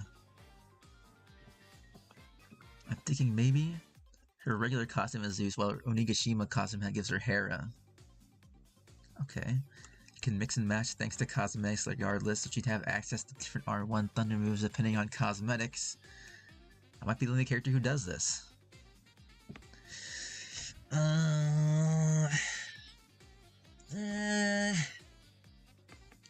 Guess there's no reason not to, but it seems kind of like a hidden feature, doesn't it? her R1s are different.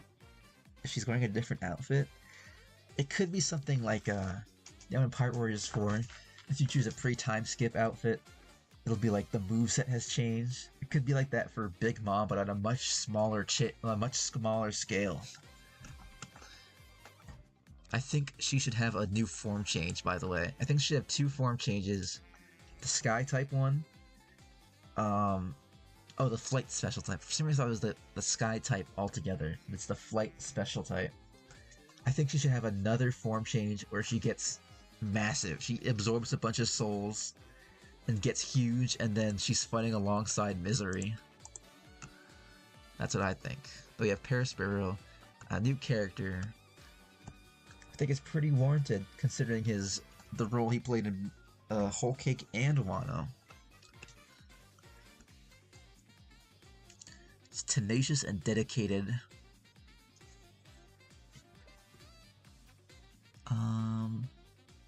He's faster when an ally is dying, or if an allied territory is dying.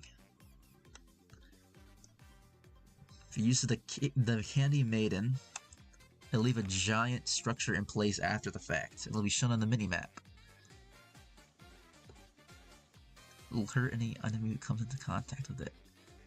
It needs to be destroyed, but only fire attacks can hurt its health bar and pull that off. Defeating Parasparrow works too if you don't have fire. Usable only once per stage if your PC, but the NPC in or enemy eye will be parametered as to place the structure intelligently, or maybe there will be gimmick stages centered around this.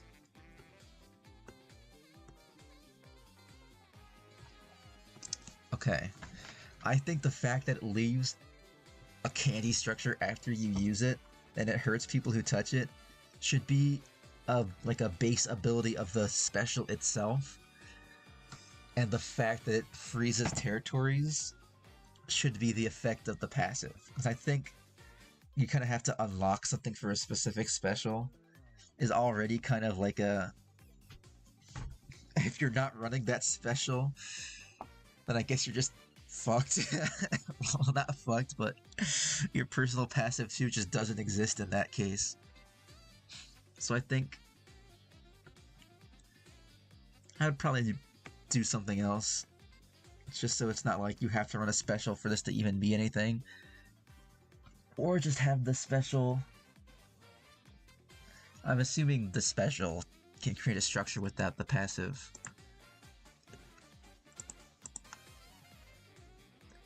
Another Charlotte is on the field. Fills up faster. A lot of them fill up faster than other characters. I wonder how fast it really is.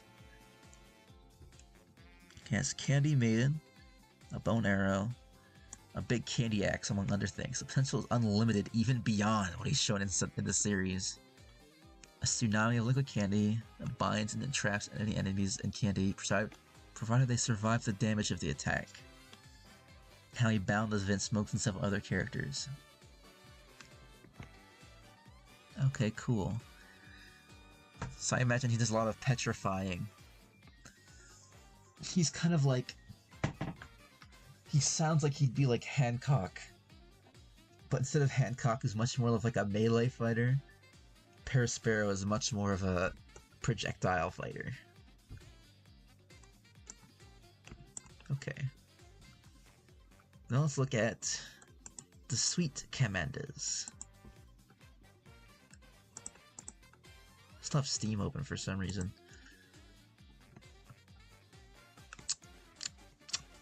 I'm thirsty.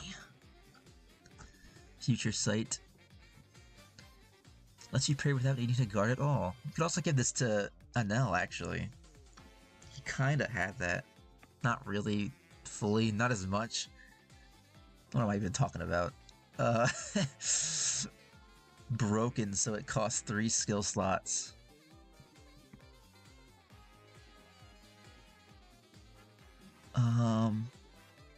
Wait, does he auto-parry everyone? Or is it like a chance to auto-parry? If certain conditions are met. If it's a broken skill, and Katakuri gets it for free, wouldn't that make him broken?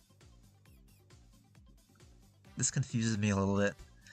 I don't know what this entails. What does free parries mean? If certain conditions are met. What are the conditions? He auto-kills mooks. Basic trainer commanders on stage that have the lower recommended level than the ones he's currently at.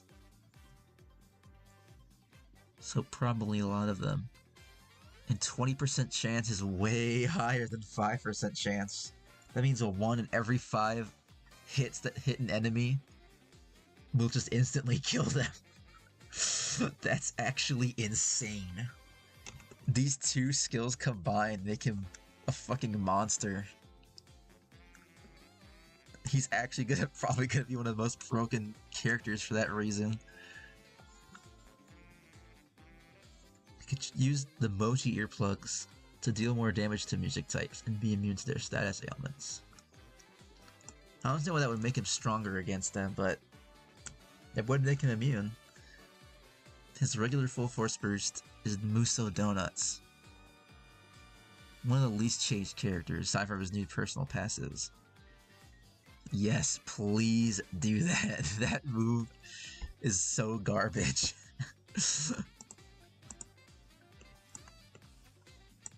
Charlotte Smoothie. She's the 14th daughter. I didn't know that. She's immune to poison. And she gains health when transforming. This will not necessarily get in the way of cheat death. Not that it's as essential, or she needs it, but she'll be a big and easy target. It's important to not be scared of implementing healing moves into the cast, just because Pirate Warrior is traumatized by putting too much importance on cheat death. This feels directed right at me. I'm always thinking, because whenever there's like a new skill that has to do with like defense or healing, or if there's a character who's like defensive, like, well, but cheat death. It's cheat death's fault, alright? That's just the strongest way to play. I can't help that that's the strongest way to play. Okay, she sucks the life out of people. Just a hatless alt costume to show her her long hair. That's not like a taunt thing now, I guess. Taking off her hat. Charlotte Cracker. He's a defense special type. He can easily break through the armor gauges of power types specifically. They only deal half damage to him. It's quite good. He doesn't like pain. I agree. He gets a 20% chance to automatically ignore any damage. That seems pretty good. 1 in 5 hits. Do nothing.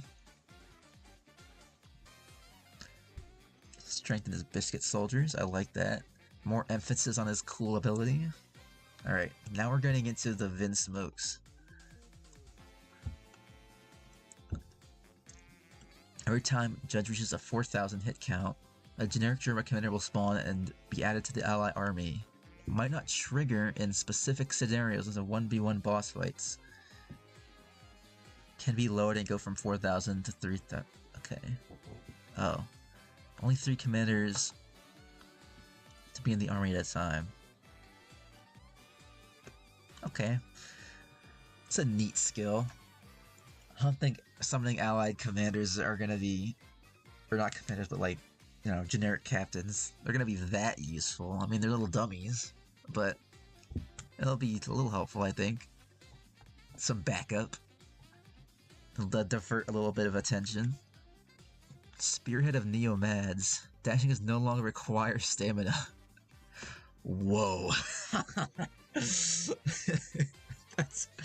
That's pretty sick. Just eliminate any need to restore stamina at all. Oh, for dashing specifically. Well, that's I guess the only thing that uses stamina anyway.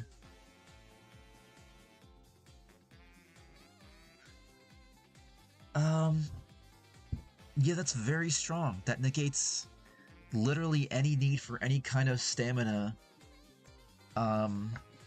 skill whatsoever. Every single one he will not need. because he just has unlimited stamina. You don't even have to upgrade the stat for him. Imagine you get this personal passive before you even like go through and level up all of his stamina. There's just no reason to even level it all up.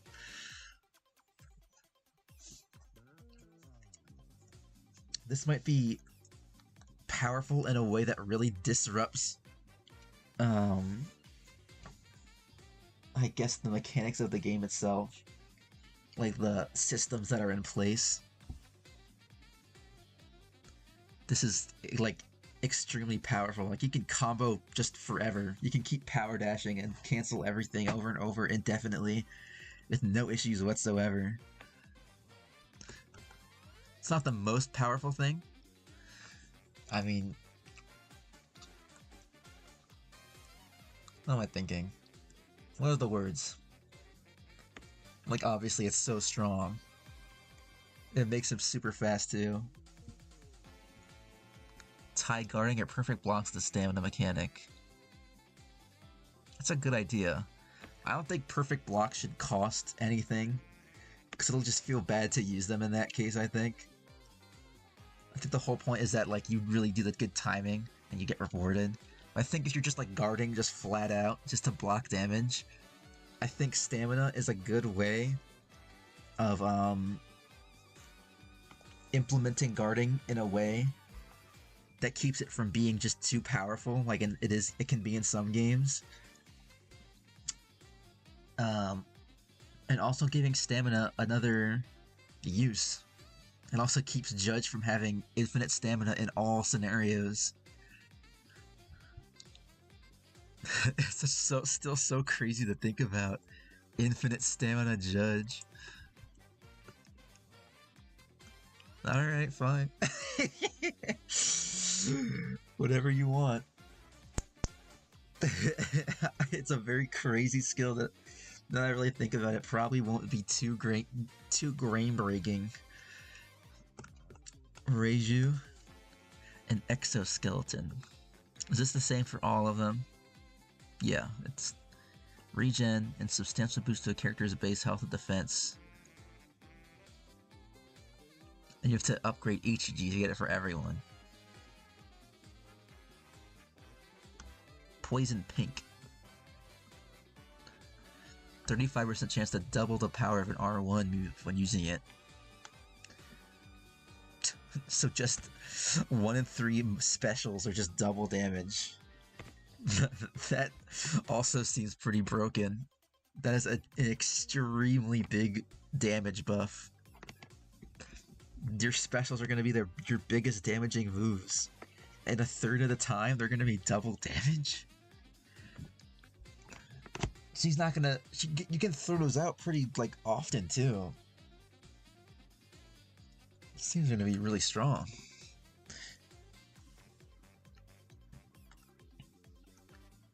Okay, we have that. Doesn't look like there's any specific notes to keep in mind with the Vinsmokes. So we have 50% chance to get a 30-second attack buff when hit by fire attacks. Interesting. 35% chance to crit damage taken from electrical attacks into health. Very specific. And then windscreen, 25% to ignore damage taken. That's definitely the best one, I think, between the 3 boys. I think Reiju's is by far the best out of every Vinsmoke, even Judge. I legitimately think that Judge's no longer needing stamina ability, just having this kind of DPS is going to make her get through missions faster. That is crazy. Okay, now we're gonna have Caesar Clown. He is returning. He's a technique type. He has the Captive Heart. His attack speed and running speed are increased, and his original stamina consumption is greatly decreased if he's on the same side of one of the following officers. Okay. He's better when he has his friends. Genius and Neomads. When guarding, there's a 25% chance it'll turn to an automatic gas attack. Gas. Paralyzes foes and breaks armor gauges. 30% chance of triggering if it's a perfect guard. It's a pretty small percentage increase, but I imagine you'll feel it in the moment.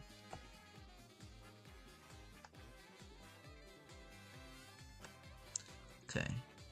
Let them dash on long distances like sky types. That's fun. He's a technique type. Unbothered by Punk Hazard's climate, so he's immune to freezing and passively resists fire and ice attacks. Wouldn't that be something you put in his passives? Like, that is just straight up a passive ability. So that would probably be something you'd put in one of these. Well, now we have the Marines. Akainu. Any pirate commander, no revolutionaries, is for the other one. Becomes unable to flinch. His combos can't be interrupted. Just make him even stronger, why don't you? Unless there is a non-pirate officer nearby who can sneak in and attack. So non-pirate people will, if they're also fighting you, this buff does not happen. Kuma does not trigger this ability.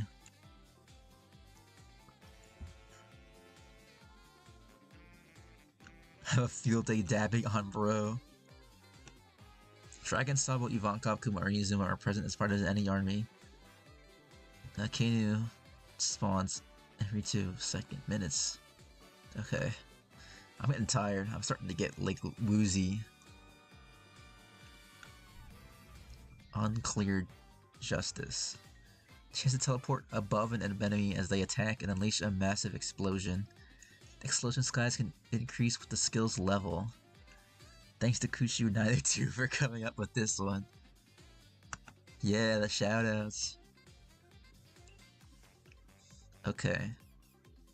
So it's like an auto parry, kind of like Erusionist form change.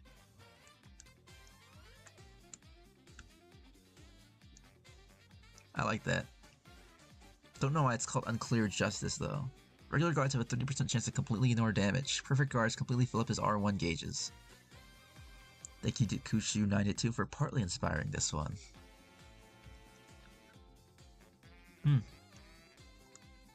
Well, perfect guards are certainly going to be valuable with him. Then we have Fujitora with his Blind Justice. Since other characters would be especially wary of not losing him in the dark, he has a defense buff during pair up, gets the guard gauge, where your adjutant can appear and block an attack for you. Fills up twice as fast. This effect can be made to apply on non-Fog of War stages eventually. Alright. If any warlord is on the enemy side, he's faster. And defeating every officer. This can be exploited, say the warlords for last. Okay. Now we have another new character, Ryokugyu. A new, powerful technique type. I'm assuming he's an admiral, so he is the first, no, what am I saying? The first technique type admiral, that's Kuzan. He's a regen. The airstring should be dedicated to Ryukyu's sword. There's plenty of options for ground combos, including wooden fists and turning his arms into tree branches. Power type form to get some giant size and properties. Cool. And it's power type. So it's gonna kind of be like Uda, where you have the base form, which has all this like setup stuff and whatnot, and the form change that just throws all that out the window. Deadly Justice. Is that really what his thing is? I guess it would be. Absolute Justice, Unclear Justice, Blind Justice, Lazy Justice, and then Deadly Justice. That's scary. I didn't know that was his. Has an easier time breaking the armor gauges and parrying the attacks of enemy officers whose health is below. Wow, 75%. Alright, that seems pretty good. Then you have no human rights! So funny. Saturn, Akainu, CP0 agents, or capture type bearers Because he doesn't mind slavers. This could be with Marines too, right? Really accelerates the filling of his R1 move gauges. Pair up aside, this skill will also slow down the consumption of his FFB gauge when he's in form change mode, and then proximity is a thing with Saturn. Kenyu and the rest, TLDR, bro is a bootlicker and will do his best to get the attaboy that he wants. So initially his default, but I came designing a second, I couldn't really come up with something more broken or special than this on the fly. Okay. So basically when he's paired up with certain people, his R1 moves will fill up faster and his FFB will last longer. The first hit in his regular ground string is the first hit in his form change attack speed becomes an automatic armor break move whenever a pair up or proximity thing is a thing with Saturn, Akadio, and the rest. Okay, that's a lot.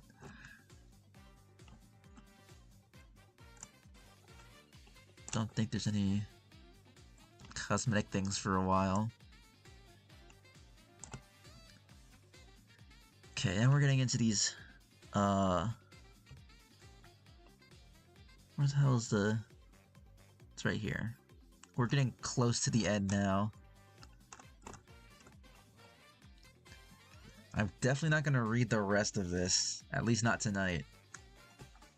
So I'm going to get through the rest of these characters, and then put my head on my pillow. They're not his friends. They make Caesar do work by threatening it to crush his heart. No, I read that late. I like to think of them as friends. Monkey D. Garb. My man. He's gonna be a power type. His special type has to do with his personal skill. So let's take a look. Battleship Bags. Heralded by Kobe and Kuzan. He gets the super strength from this and a slight attack buff against specialists. I don't know why he couldn't just get the super strength. Oh, because it's a skill. So anyone else who gets it would also get the super strength.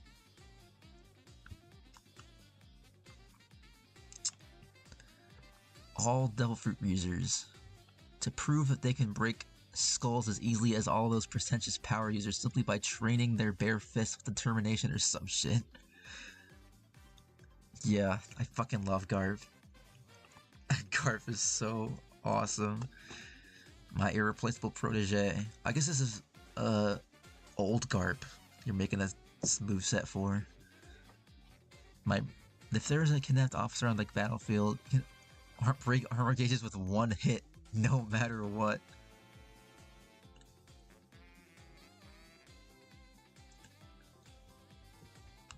Also, all his R1 specials are buffed in such a scenario.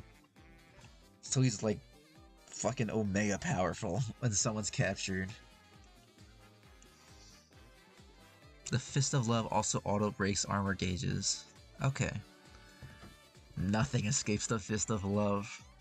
I hope he has the Fist of Love when he gets added to Pirate Warriors 4. I really just enjoy that very much. There's very little I dislike about Garp. There's actually nothing I dislike about Garp. He's probably like in my top 5 favorite characters. Now we have Kobe! Let's go, Kobe! Kobe's here.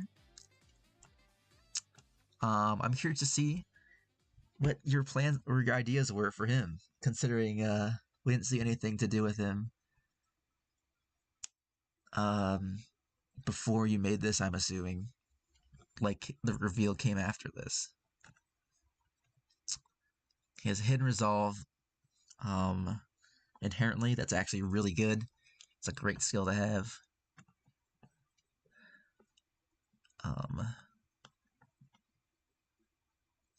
Living up to expectations.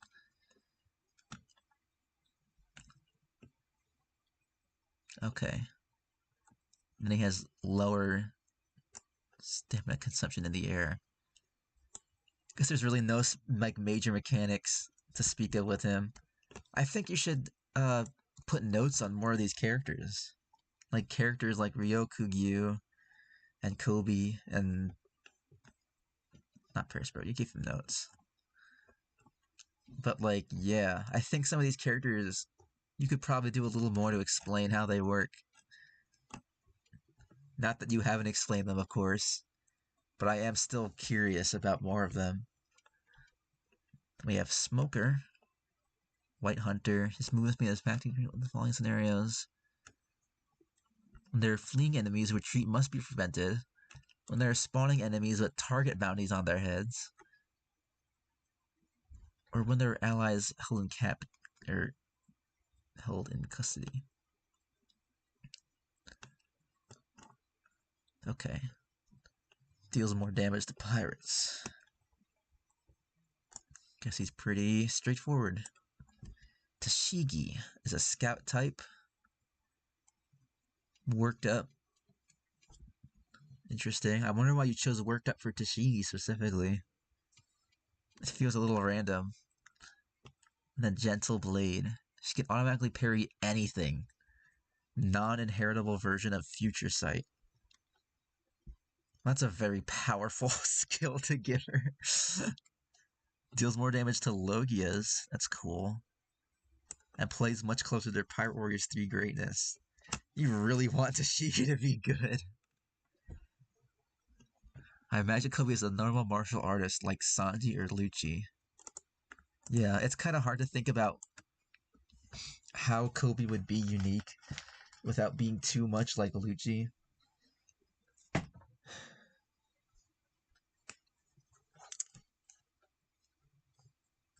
I guess incorporating more just like more emphasis on the fact that he's kind of a newbie.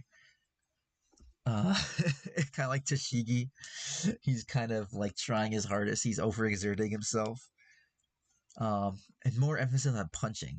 Like he punches a lot. I think he punches more than Lucci does. As far as I can tell, anyway. Kobe's definitely a punching guy. Okay, now we have Rob Lucci. I don't think. Okay. Rob Lucci and Kaku. I know how to have similar thoughts in mind with them. Dark Giraffe Justice. Has a 5% chance to automatically parry the attacks of the following officers: Luffy, Robin, Frankie. Okay, kind of specific.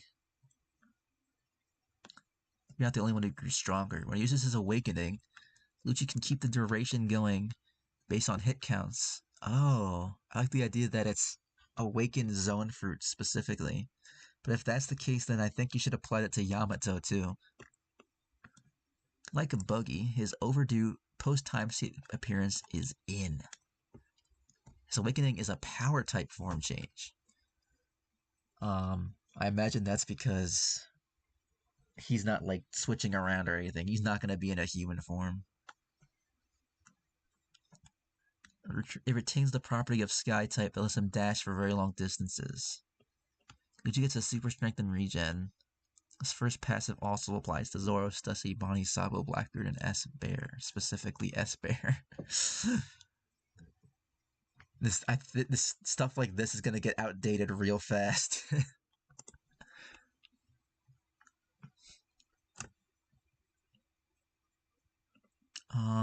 What was I just thinking? Oh yeah. The whole like being able to move like a sky type despite not being one really kind of defeats the purpose of being a sky type in general. I mean, you have like the whole like permanent air combos thing in FFB. Then you also have like, the big one, which is the big stamina burning super dash you can do. You're kind of taking that away from them when you give it to non-sky types. Even though he is a sky type inherently, he's gonna turn to a power type, but also have a sky type benefit. It's like, whoa, we're double dipping here, man. We have Kaku now. He's a speed type. He loves giraffes. Easier time damaging armor gauges on Fog of War maps. His running speed increases there as well. What are you calling Usopp? Okay, he has General Straw Hats and Seraphims. I think Lucci should also have that for Straw Hats and Seraphims in general. Wait, I didn't even notice this was here. Yeah, what the hell? Let sky types have their own thing. Alternates between normal and giraffe form, and he's a swordsman. I like the idea of a swordsman Lucci. Also a power type. He gets the defense and special. I'm assuming he doesn't get. Well, I guess it's here. I don't know if that applies to his form change. Yeah, that seems a little unfair. Not in like in a game breaking way, but it's kind of just betraying the whole point of that, I guess. They must fly, bro. It can't be negotiated. I mean, it's your list. Or not list, concept. It's just not what I would do, okay. Magellan, he's a power type. Which I kind of dig, you know?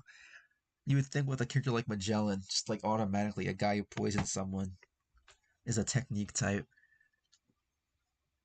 But him being a power type works for me. How big is he actually? Because I know he's pretty damn big. I was wondering if there's another potential giant that I need to whine about.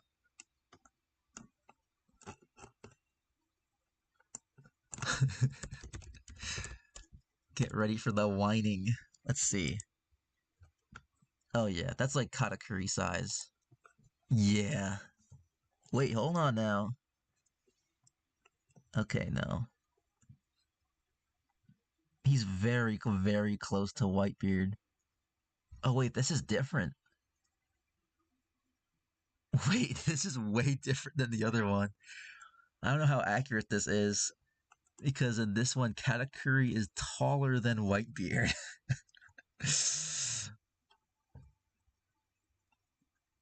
So is Smoothie and Oven. Oven's not supposed to be taller than Whitebeard. Your Rouge is almost as tall as Whitebeard too, which I actually can believe. Dude, Vasco shot being so big doesn't feel right to me. He's gigantic. And for what? Gru had got a curry height difference. What the hell? Who made that? Yeah, there's some cool ass Magellan figures. I really hope they do more with him. Yeah, he seems kind of curry sized to me, but it's really hard to tell. I mean, Hancock is pretty tall herself. Obviously, I can't trust this.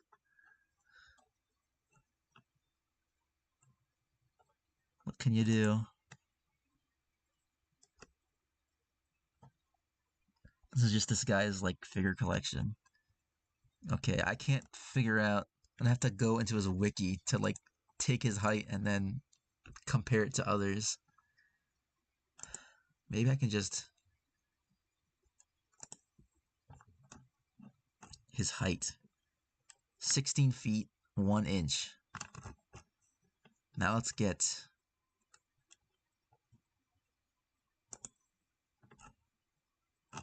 Katakuri.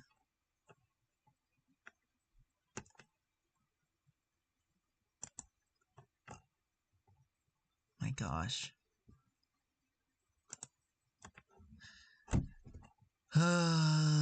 Four Emperors. I don't want four Emperors specifically. I hate this fucking wiki. This fucking wiki.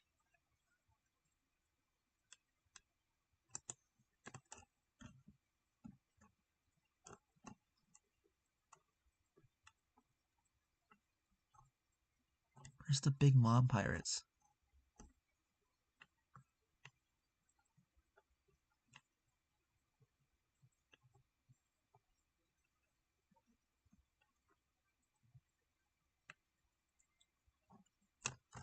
Are they not here? Oh my gosh. If I search here, it's gonna take me all across fandom.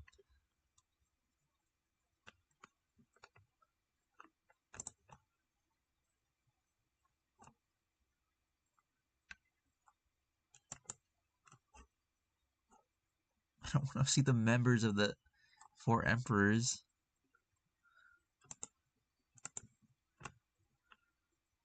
Pirates by position. Pirate admirals, pirate captains. Let's try pirate admirals. Okay. Let's try pirate captains.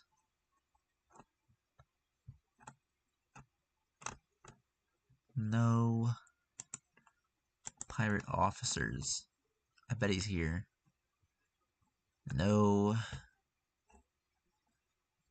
Oh, for Emperor's officers. Holy shit, this is so much work just to find the fucking name Katakuri. How tall is Katakuri? 6'8". Okay. So Magellan is 7 inches shorter than Katakuri. I do not think he should be a giant. We don't have time for this. Sorry, I had to see for myself.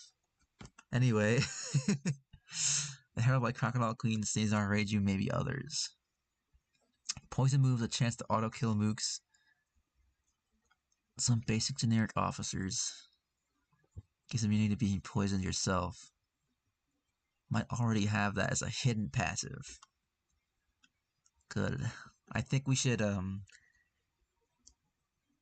avoid keeping people in the dark about passive abilities as much as possible, because Pirate Warriors 4 is really bad at communicating what characters can do, and it sucks. So just being as transparent as possible, I think, would be great. His presence prevents enemy officers from fleeing. He's your enemy. You can prevent some of your injured or escorted allies from retreating too early. We're getting rid of potential game over risks. Oh, is it to work on bosses or some story mode? Free mode in his case situations.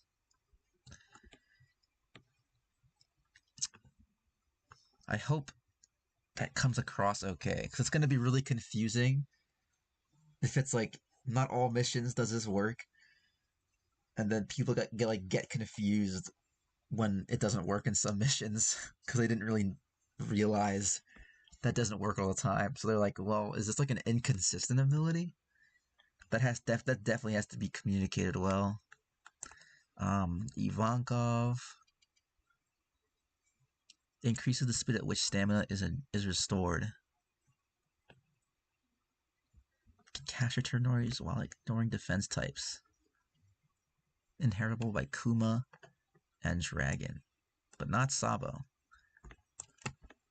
A new special is the Mudade Shuriken, which he used against Magellan. Sabo speed is easier to fill. And but there's sake cups. Same as Hancock, it gets a massive makeover. The same one Ace got one. Okay, great. I definitely think that's warranted. Sabo really does just feel like a worse Ace. And he's not like the worst character. You can definitely use him and be successful, but you have to like really pay attention to which moves you're using. And we have Dragon, which is a bold choice considering how little we know. But I get why. I mean, who doesn't want Dragon to be in this? But like, what can we do? We just have to wait and see, really. Power, summon, airstrings. Ideally. Don't know what his passes would be. Literally who. And here we got the big ones, I guess. My throat's getting dry. I need to get in the practice of giving myself water when I'm streaming. Cold Roger is a power type, super strength, specialist, and scout. The classic line reveals the location of all treasure chests on the minimap. The skill can be leveled up to show their locations in Fog of War maps. Should be harder to inherit this one than most. Okay. He laughed. 50% chance to not consume any stamina during dashes. Don't know what it has to do with laughing, but it's pretty good. Nothing on Judge though. Running speed increases when Garpus and Goku are present as enemy officers. Could be an early unlock bonus for pre-ordering the game or something, even if he's kind of busted. See, everyone wants Roger to be busted. At least the first personal skills upgrades and the second personal skill still wouldn't be a factor till endgame. Odin Kozuki. Super Strength and Specialist. The more territory his side conquers, the more his attack increases. I think there's already something like this in the normal skill pool.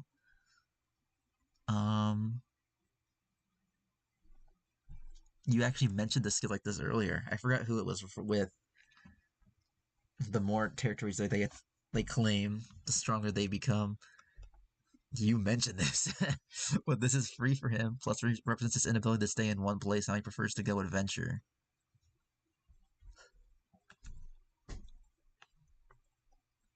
Okay. Burn to boil. Immune to freezing, and deals twice as much damage to ice users. I think this should be the opposite. I think he should be immune to fire, because that was the whole point of that whole sequence, was that he was being boiled like alive, and he should have died within like 5 seconds. But he literally just like lived, and nothing bad happened to him. He had to be shot to kill. Like he's extremely resistant to heat.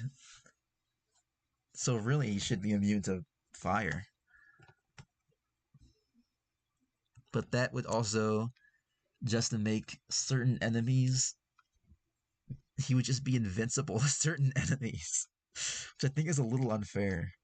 I think that's one of those skills where it's like, well, okay, one of the major challenges of a mission or so is just eliminated. If you're playing as Odin and he's just immune to a certain kind of attack.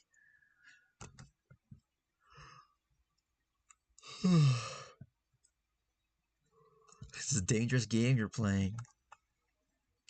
Would have Can you call me a crewmate bonus with Roger, Rayleigh, Shakes, Buggy, Whitebeard, Marco Vista, and Jozu. And you're all my family with the scabbards. Shanks. Power Specialist. Sovereign Strength. This one boosts the effects, power, and range of Hockey Lightning moves, depending on the combo count. The higher your hit count, the deadlier the Hockey becomes. Okay. Cool. I think this is a really good passive to have on Shanks. One thing that's not as commonly known,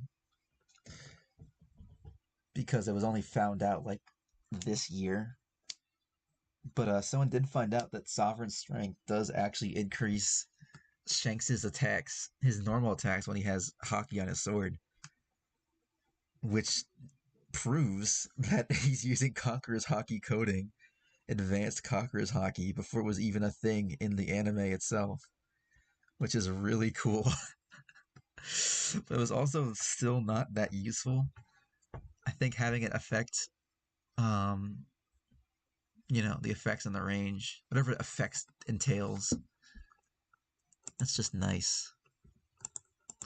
We have Killer of Observation Hockey. On Fog of War maps, an enemy territory will be entirely lit up as long as Shanks is in it. Why is it called Killer of Observation Hockey?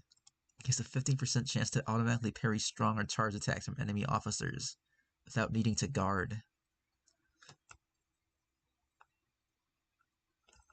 Hopefully it's not too strong. We haven't seen what Film Red's Shanks can do in Pirate Warriors 4 DLC Pack 5 at the time of writing, but here I'd like to have him summon his crewmates, since we all assume he's likely to do that. Ben Beckman, Lucky Roo, and Yasop aren't NPCs or anything. They might be if Elbath or whatever requires it, but for now they're the go-to DLC picks for this hypothetical Pirate Warriors 5. Oh, how this has aged. It's really a time capsule. You know, looking back on our naive dreams of what Shanks could be, it is a little sad, but I'm honestly not upset with what he is. I mean, speed type Shanks is just a cool new way to play him. But yeah, it is kind of sad that this didn't come out. This didn't happen. We have Uta, another like predecessor to, I guess, real understanding of what she did. I'm assuming. Doesn't the type is a complete mystery. She does have air strings though. Gold armor, deadly cadence. Okay.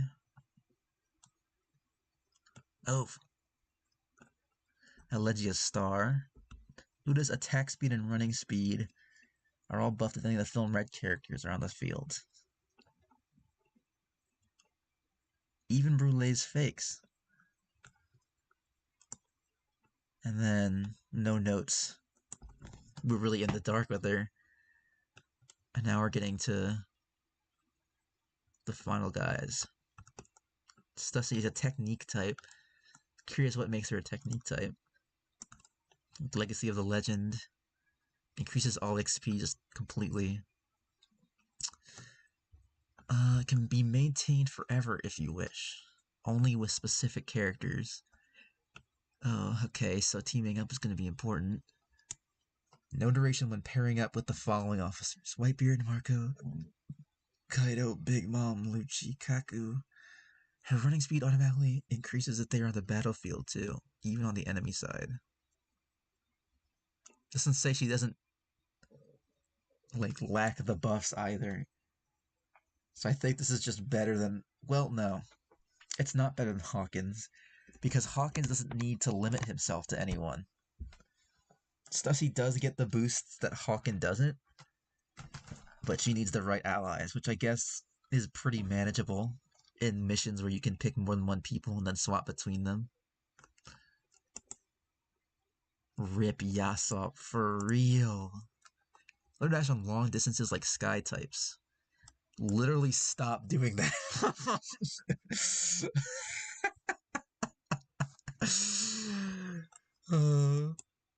Sorry for giving you shit about that. I'm just joking, dude. I'm just joking. She's a 6 powers user. A moveset of Lucci and Bonnie. It's interesting. I really wouldn't call Bonnie acrobatic. I don't really recall her being an acrobat in any sense. Reiju flying around, blowing deadly kisses. Her FFB gives her that vampire-like appearance, as we caught a glimpse of the manga. It'd be cool if she had like a vampire devil fruit or something. It's an R1 cinematic form that turns her into that form unless you suck the health out of an enemy by charging into them. Oh, like a fucking Robin's grab, I guess.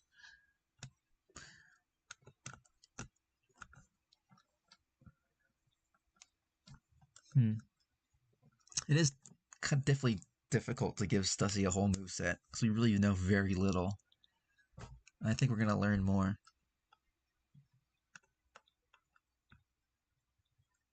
St. J. Garcia Saturn. It's like those fucking power scales are like, can this character beat St. J. Garcia Saturn? And we just like see him appear in Egghead.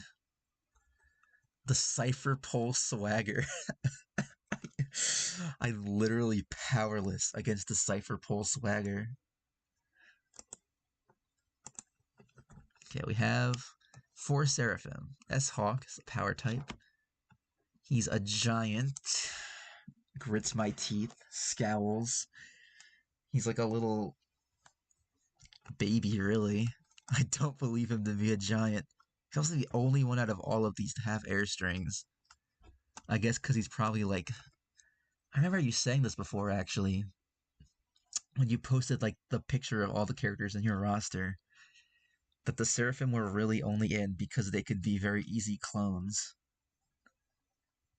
Which I can get behind.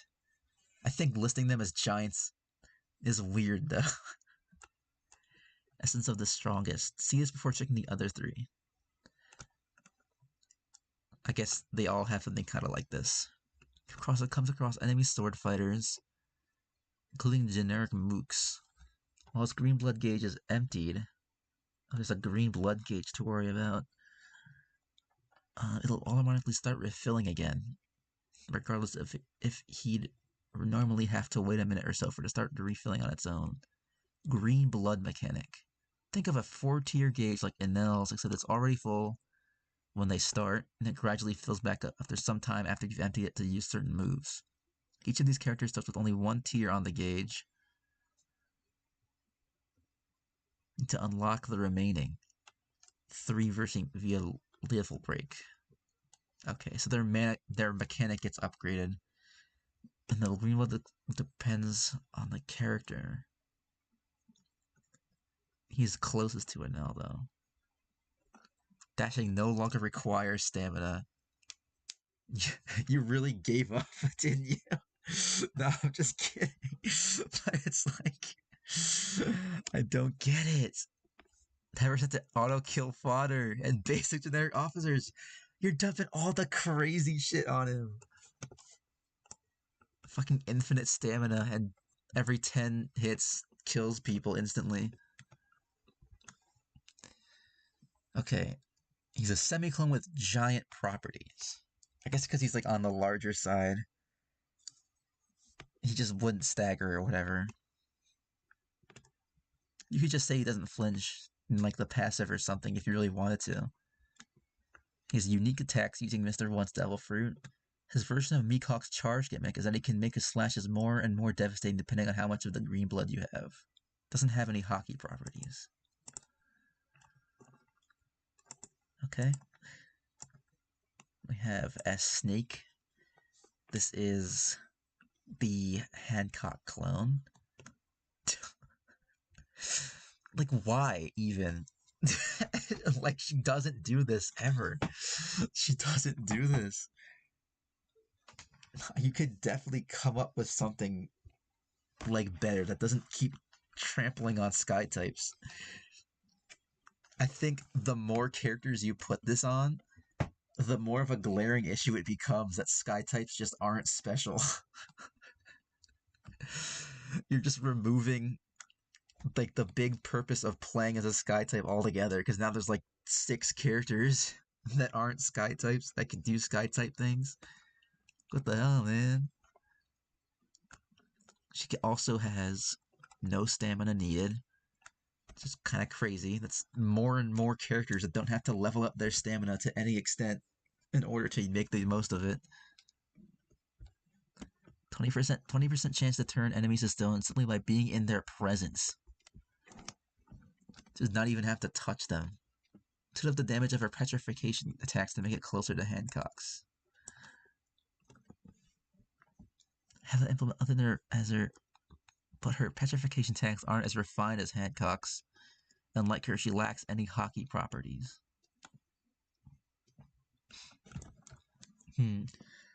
I think being able to petrify people who are just near you is pretty powerful. I think maybe having green blood play into that, like her area of effect when it comes to petrifying people. I don't like talking about green blood. Ugh. S Shark. You forgot S Snake has it. It feels random. Like just straight up. I don't know why she would have that. Okay, S Shark. Essence of Boss Jinbei. 20% chance of not consuming any green blood when using a move that normally requires 1 or more tiers of the gauge. Freebies, I like it. Dashing no longer requires stamina. And while guarding can hold the position forever. And every hit taken the first 5 seconds of holding that position fills up his gauges. So he likes to get hit. More damage up to fire users except Sanji. Why except Sanji? Might as well put his ass out. His travel speed is faster than Jinbei's because he can swim through the ground like Senior Pink. Oh yeah, I forgot about that. He should definitely have some moves like that. It would be cool if he was more of a grappler. Kind of like how Senior Pink grabs you and drags you into the fake water. And maybe considering that S Shark, he likes to guard and he benefits from guarding and taking hits, his perfect block or parry could actually be like a grappling move or something that like sets up for grappling. You know what I mean? There could be a grappler here, and when he grapples someone and like moves them through the water, like the ripples could affect other people around him too. Like it hits all around him. You know what I mean? Like that's kind of what grappling is kind of important like that in the Pirate Warriors game. Like grappling can be very weak. Most of the characters in this game who have grappling moves, their grappling moves just suck. So if you're gonna make a grappler, um, their grappling moves should probably hurt like all around them. Like they should be like a big area of effect taxed in their own way. And I think him causing splashes and like ripples in the earth is a really great way to utilize that while grabbing people. That's my suggestion for S Shark because I think he could be really cool. Now we have S Bear technique. He's got 4. I think that's the most out of anyone actually. I think Roger might have. No, Roger has 3. S Bear I think has the most of the special types. Is the essence of Buccaneer Air. Perfect guards and parries are easier. Young Tyrant. Dashing no longer. Yeah, the name is the Young Tyrant. No stamina needed. The item drops picked up by him no matter what type. Refill 1 tier. Okay. Just. And warping can sometimes fill it up. Kuma semi-clone. Technically, the Seraphims are supposed to be giant counterparts of the original Warlords, but I think this one might be a bit smaller than Kuma, who is already a giant, so I'm not sure. I'd say he doesn't have Kuma's gimmick about taking others' pain, though. Interesting. Yeah, I think all the Seraphims would have laser attacks, technically. Some variation of lasers. S Hawk and S Shark would have those new Devil Fruit powers.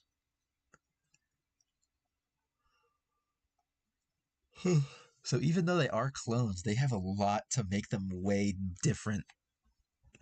S Hawk and S Bear specifically. Not S Bear, S Shark and S Hawk, I mean. Then finally, St. J. Garcia Saturn. We all want to see him, but we don't know really how he fights yet. But we have some ideas. The skill's name is Warrior God of Scientific Defense. I know. Suddenly ignores or cancels any and all effects of his opponent's personal skills when he fights them. It can go so far as to affect all the officers who are in the same territory. That's pretty wild. We're getting really meta with these. 50% chance of absorbing the incoming damage, turning it into health. They're necessary inclusions, but they can be devoted to NPCs. Okay. These Seraphim, they feel like they'd be NPCs, you know what I mean? Just thinking about like how they would be. I feel like in the game they would probably be NPCs, like, pacifistas themselves. I think they're pretty cute, honestly. I know Snake is supposed to be the cute one, but I think they're all like kind of adorable. You know what I mean? S Bear especially, he's so like round, and S Shark always looks like so confused and lost. Only playable in Spider Oni form. His human model is present in cutscenes. That makes sense. I mean, after all, he doesn't really seem to do any fighting in his human form.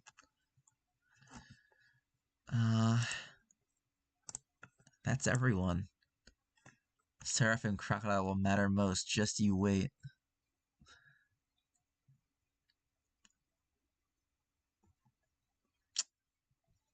I mean, maybe, I don't know.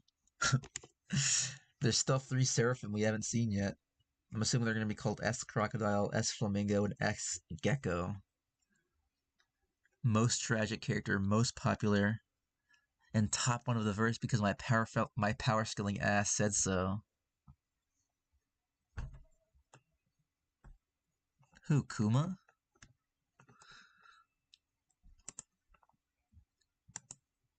That's everyone.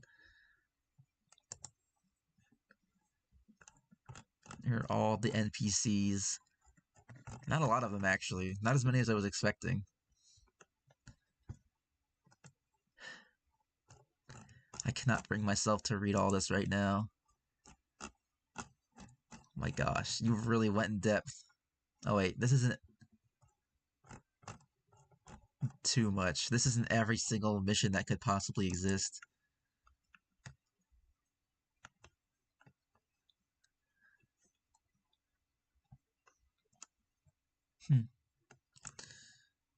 Cool. Different costumes.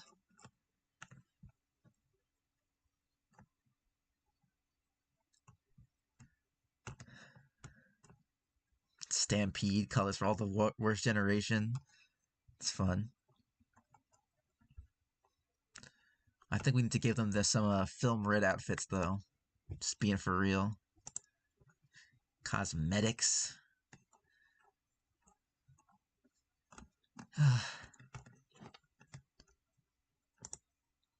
There's even more OST, DLC,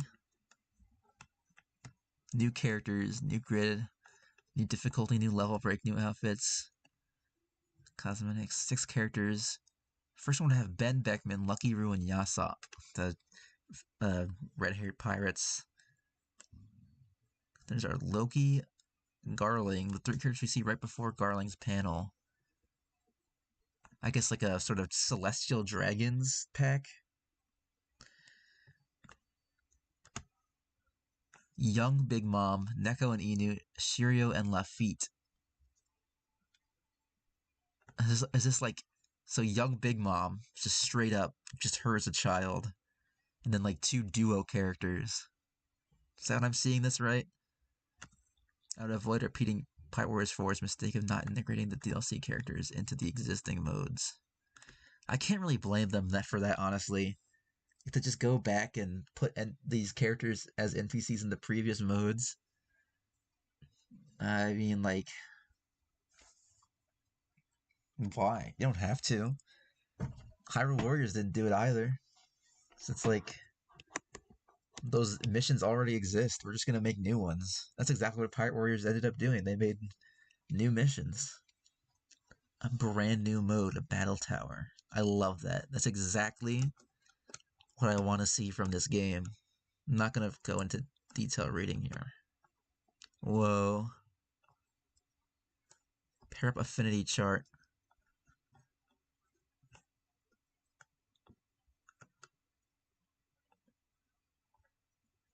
Call me a crewmate, love is a hurricane. I will surpass you.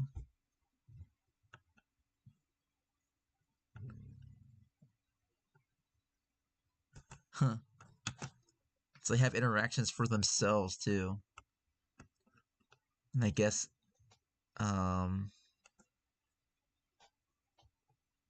really, Candyman doesn't have any thoughts for any of the other Straw Hats? That seems wrong.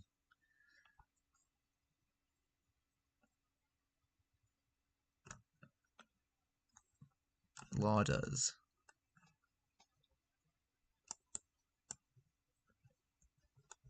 So I don't really know. I don't get how this works fully. I didn't go too deep into Pirate Warriors 3. I guess not everyone has a unique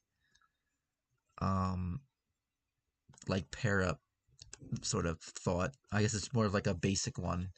If like Kuma and Usopp team up, they have like they just kind of stare at each other neutrally.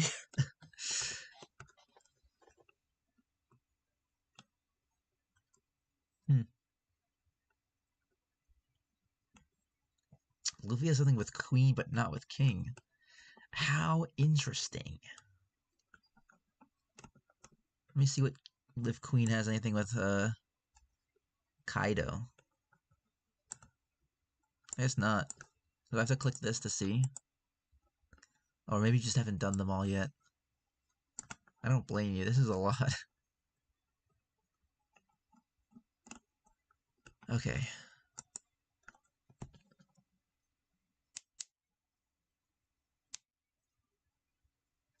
Yeah, I know it exists in Pirate Warriors 3, but I didn't fully understand what it was or how it worked specifically.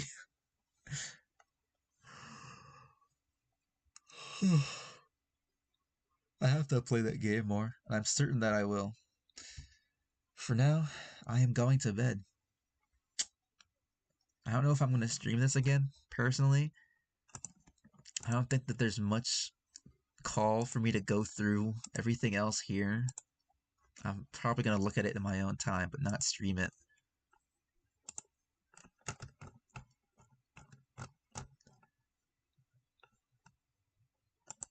I'm sure it's rewarding to actually think about what the OST would be like and describe these songs in such great detail and have someone read it and react to it. I'll try it out. I'll try and let you know what I think beyond this time. They really gotta update this damn site, dude. Okay, I'm gonna go to bed now. I mustn't keep myself up because I'm exhausted. I have to get up tomorrow still. So good night. Thank you for tuning in. Thank you for sharing. Thank you for making this. I'm grateful it exists. Just because I love things like this, and it's actually inspired me to start actually writing out my One Piece platform fighter idea because I still have so many ideas for that. I just have to figure out Google Sheets, or maybe I don't. Maybe I'll just do Google Docs like I always do. But good night. No problem. I loved it.